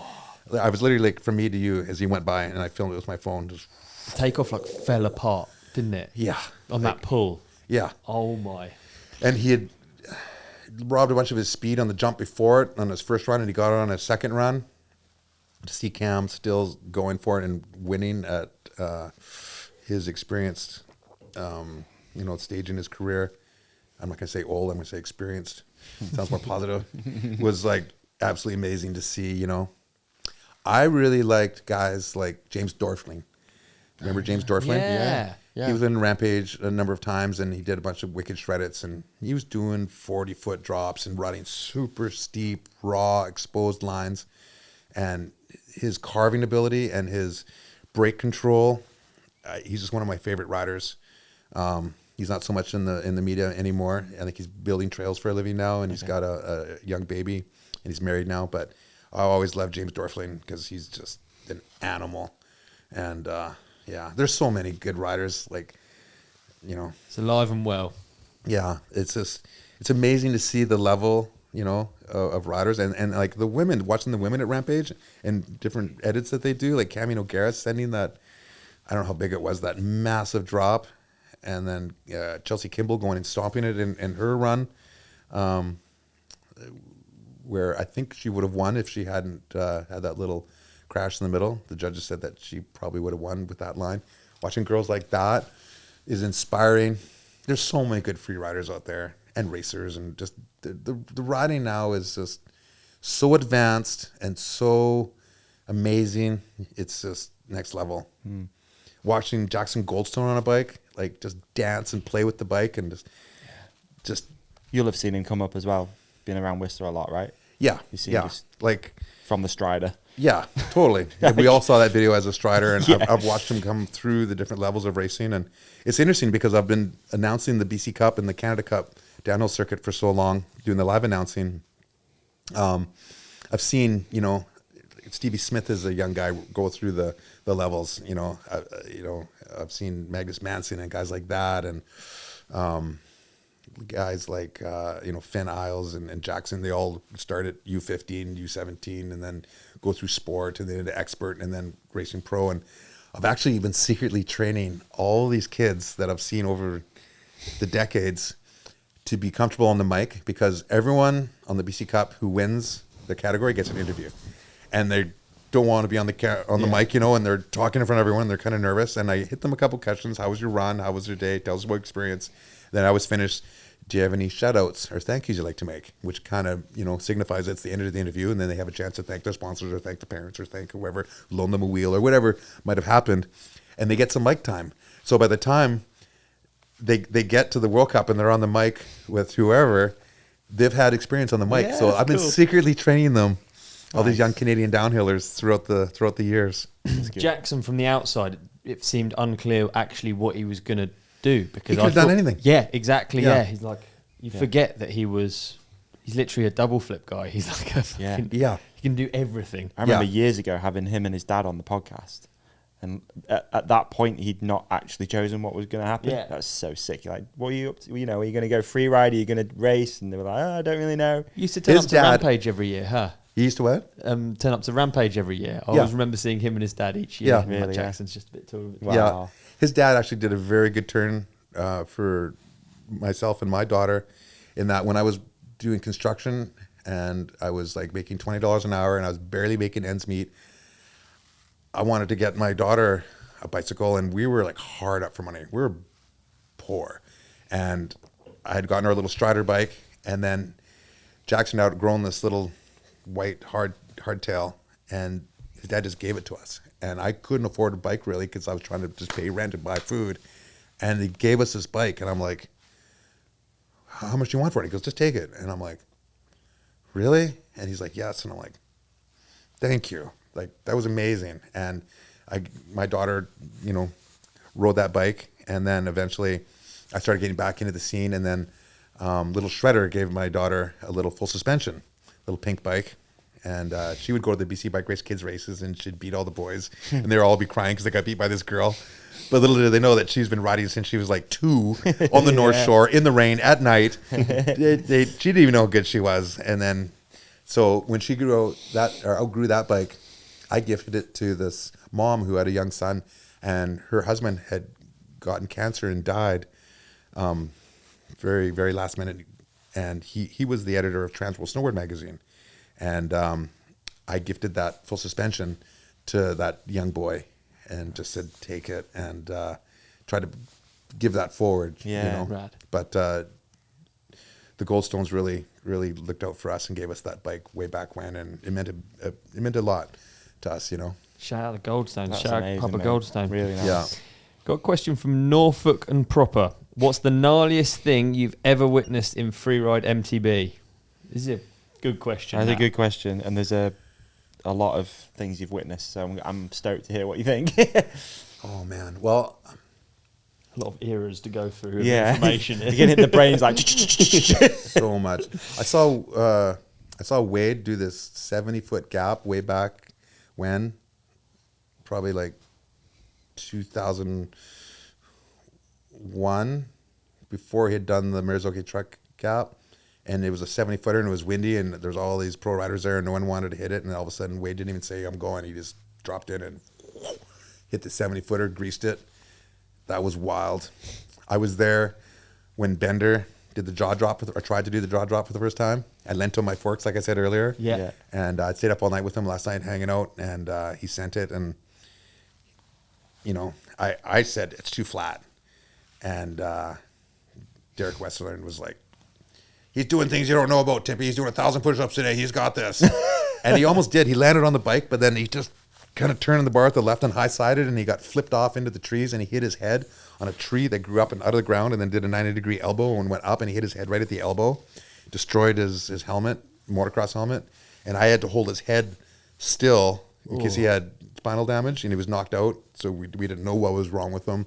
And it was about 45 minutes until the ambulance got there, and my arms were cramping, and I was like just trying to hold him as still as I could until the ambulance got him onto a bed. And that was wild to watch way back when, because that's like a 40-foot plus, true 40-foot vertical drop. And then watching Brage hit it for Nothing's for Free, watch that live in person, that was wild. Seeing Cam flip that big drop was wild. It's quite a list. Just It is quite so many things. What do you think's more impressive? Big stuff on modern bikes or smaller stuff on old bikes? Oh, that's tough. That's tough.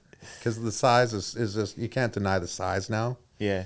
But in a way, it's like I said earlier, it's easier because they know it's going to work. The bike is probably going to roll. Yeah. It's going to make it. They've packed the landing. The stuff back then was unknown. It was just into the unknown. I remember watching this one shoot called The Scar in Kamloops, and my friends and I tried to ride it in the 80s, and then I wasn't there this one day, but somebody had gotten a video camera, and it's like a big giant monstrosity of a camera, and my friends had no helmets, no suspension, and they're riding the chute, and it's like 50 degrees, it had an S-turn in it, and then it just continued on steep to the bottom, and they were all crashing and hiking back up and trying it again. And this one friend of mine, Bob Severson, redneck friend of mine, absolutely gnarly. He's bald now, but he had like this crazy blonde afro then. And he rode it, and he got to the S, and he hooked his front end, went over the bars, hiked back up, did it again, hooked the front end again, crashed. He's all dusty. He tried a third time, and all these redneck dudes are like, "Go faster, Bob, go faster." And he went faster, and then he made it a little bit further, and then hooked the front end, and then he went over the bars. As he stepped over the bike kind of twisted and went up on its front wheel, and he put his leg through the frame, and the front wheel kind of turned on his leg. And as he went to step over the bike was with him. He was with the bike and through the bike. And as he stepped, he didn't realize it, and he stepped over and he landed and was about 12 feet down. Then he steps again, trying to jump over the bars, and the bike's still with him. And then now he just finally realized that things are bad. So he just grabbed the bike and just dove headlong down the chute, like down this 50-degree chute. So he went a long ways down and went, and there's dust everywhere, and all these redneck dudes are all like, "Ah, Bob, Bob, Siv, and the dust is like gently clearing up this chute, and then you can see Bob at the bottom going, and he stands up and he's like, "That's enough for me." And so that chute never got cleaned through that part until my buddy Craig Olson did it, filming for Pulp Traction in '95. But then he rode it out past the S's, and then he laid it over at the bottom. And then I was the first person to actually do it top to bottom, cleaned right to the bottom, in '96. Wow. For Dow of Riding. And that was one of my notches on my belt that I felt proud about. But watching those guys do that back in the day on that video was sick, because it was just full recklessness and just absolutely nuts.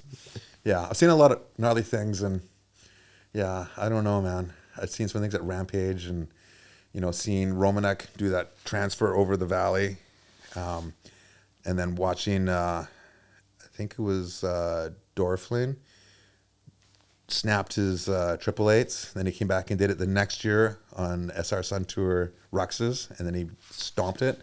The forks didn't break because they're solid, and that was really cool to see. Wow. Yeah, so many different things. I don't even know where to begin. So sick. Yeah. Good list there. Yeah. You going? You go. Okay.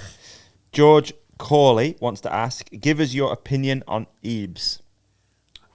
My opinion on e-bikes? I love them. Yeah? Yeah. I'll quote Wade Simmons. Having an e-bike is like having a chairlift in your garage. Decent. That is good. That's a good one. Yeah. I like that. They're awesome. They're fun. You know what? Like, I grew up with like pre-mountain bikes, full suspensions. I've seen people resistant to front suspension. I saw people resistant to rear suspension. I've seen people resistant to, telescoping seat posts, to disc brakes. When there's something new, everyone's resistant, and everyone's been resistant to e-bikes.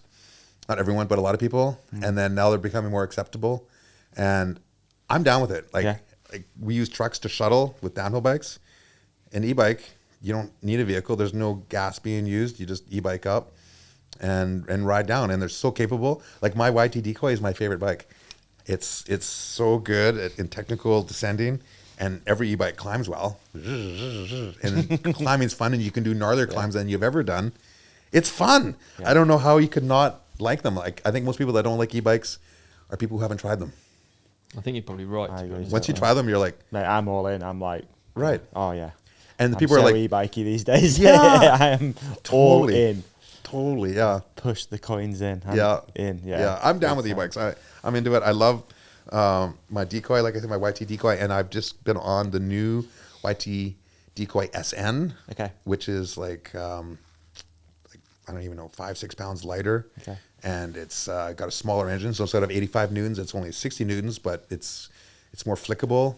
And if you're doing like a little switchback, you can do a Hans Ray nose wheelie and put the back end around so much easier, and you can throw it around in the air a little bit better, and it just feels like more like a regular bike, but you still got power to get back up. Yeah, I'm down with the Ebs. I think one thing I love about you and the content that you put out is you make biking, like, you're obviously a busy dude, but you manage to fit it in, especially with night rides. Is that something that you do, you know, like mindfully? Do you know what I mean? If that makes sense, you like trying to promote making sure you get out for a bike ride.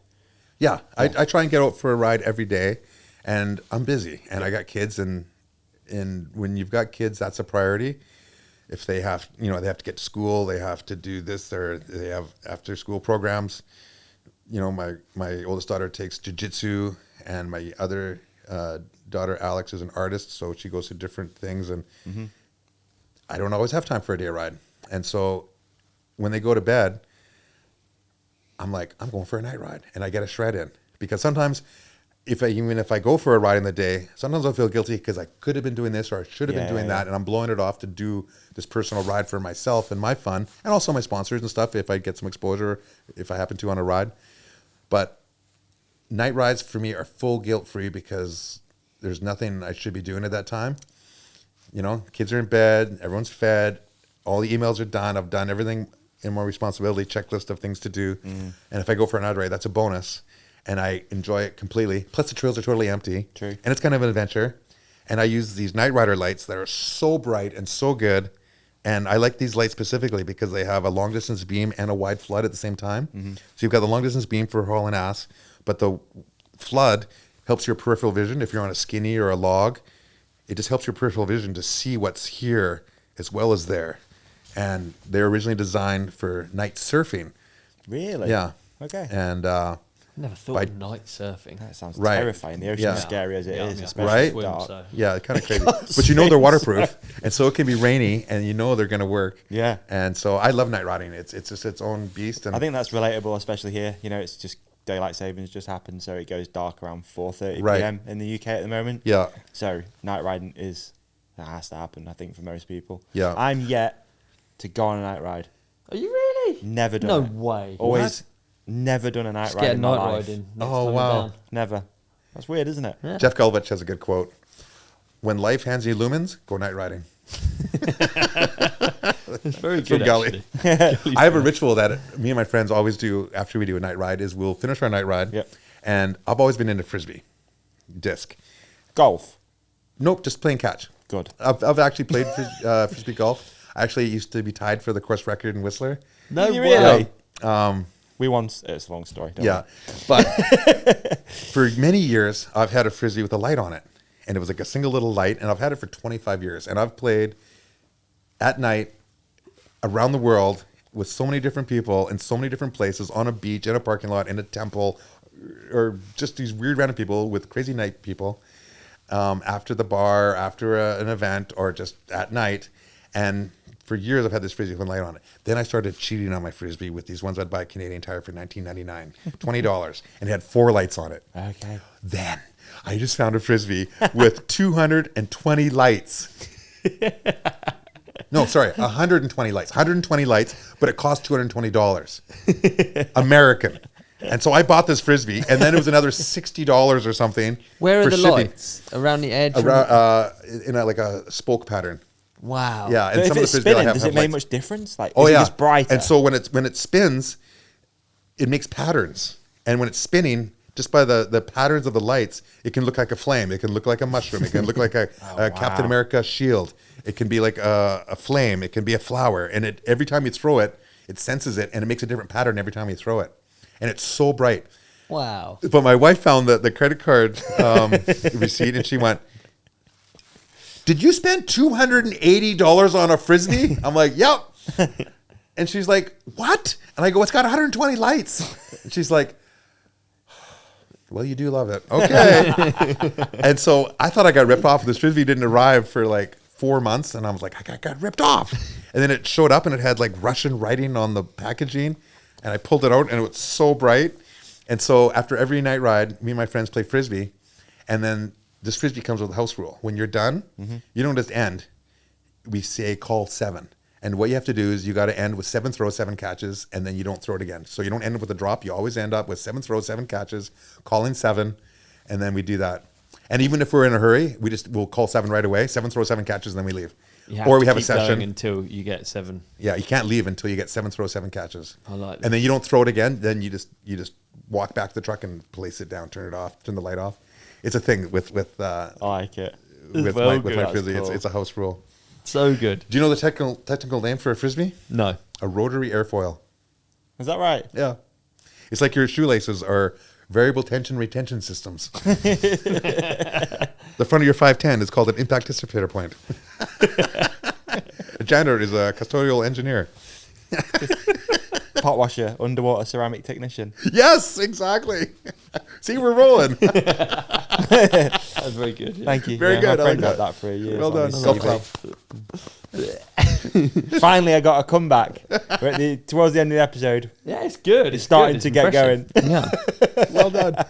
I'm interested in this one. Omnomagon asks, what is your perception of major differences within MTB culture in North America, UK, and Europe? The major differences. I mean, yeah. Well, I think that the North Americans have so much terrain that people just go out and ride and jam on these trails, big vertical, small mountains, big mountains. They have so much variety. And I think that people in UK and in Europe, more so in the UK, don't have as many variety of trails to ride. And so there's a lot of good racers that come out of the UK because you might ride the same track over and over and you get really good and dialed on those tracks and you hit it faster and faster and you get super dialed on hitting things and you get to know it, pre-ride then free ride, and you're dialed on these things. And so, and it's wet and slippery here. So there's so many good racers that can excel on a racetrack because they've done the same tracks over and over, super experienced on how their bike reacts, how much traction they can put into turns, how to hit the backside of rollers. And when they get into a race, they're fast racers because they've been like honed on certain tracks and dialed up their speed, having known them. While in North America, people are hitting all these different trails, or running a new trail all the time, and they may not get into racing because they're out free riding the next trail, and there's so many trails you can't ever ride them all. While here, I think that you get super dialed by riding perhaps the same ones over and over at a faster and faster pace. Right answer. Perfect answer for everything, dude. Yeah, I think I know I've never ridden here, but I'm just going from what I've seen in the videos. Yeah, so this is your second ever visit to the UK. This is my second visit ever. Yeah. Yeah. I was here in 1983 when my dad and I came over, and we spent a month on a Honda CX500 motorcycle that we rented, and we went to Cambridge, went to Oxford, then we took the ferry from the White Cliffs of Dover over to Calais, France, and then went to Paris, and then down into Madrid. And it's the first time I ever got a sunburn was on the back of this motorcycle in the deserts of Spain. And I'm part native, so I'm pretty dark, and I got sunburnt. Experienced that for my first time. And then we took a ferry back from Santander, Spain, back up to Plymouth, and went to the moors of Dartmoor and checked out London a little bit, and visited our family friends, the Hollits in Essex. And it's been since 1983 I've been here. Wow. So I'm here again right now. It's exciting. Is there anything you're looking forward to doing? I'm hoping to ride my bike here. Fish and chips, yes. Yeah, fish and chips are classic.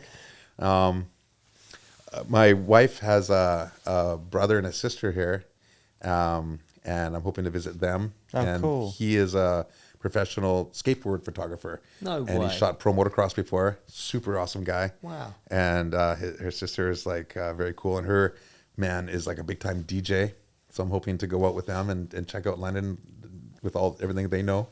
Wow. Amazing. And looking forward to the YT Live on Cage premiere on Friday, which is coming up. I don't know if this is coming up before that or after this, or time travel. But Time traveling, doing that, and then a group ride on Saturday. And yeah, just being here and checking out jolly old England.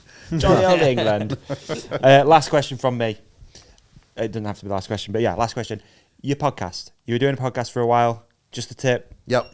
Is it still happening? No, it wasn't just the tip. It was the Brett Tippie podcast. The Brett Tippie podcast. Just the tip was a show I had on Pink Bike for 12 years, which was the longest running show ever on Pink Bike. Wow. Yeah. Okay.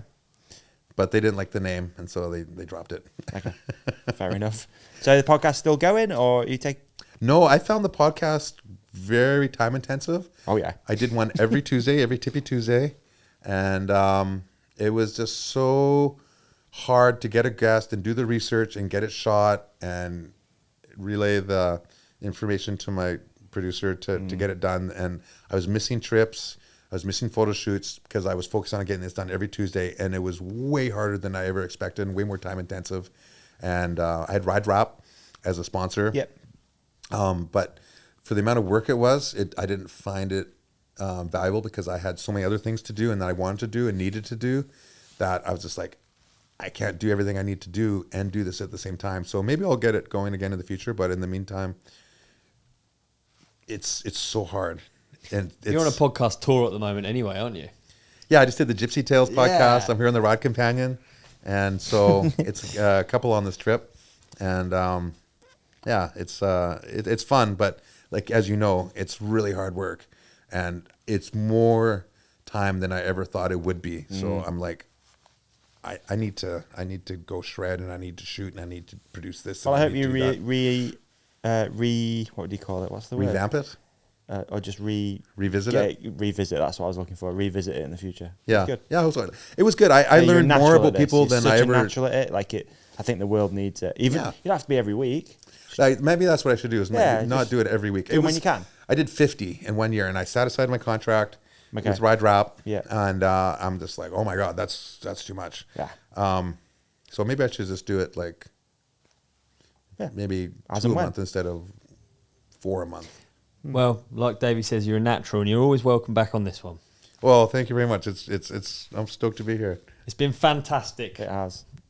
Thank you ever so much for coming on the show. Yeah, thank you guys. And coming all the way from Canada to do this podcast. Yeah, keep up the good work. It's always entertaining.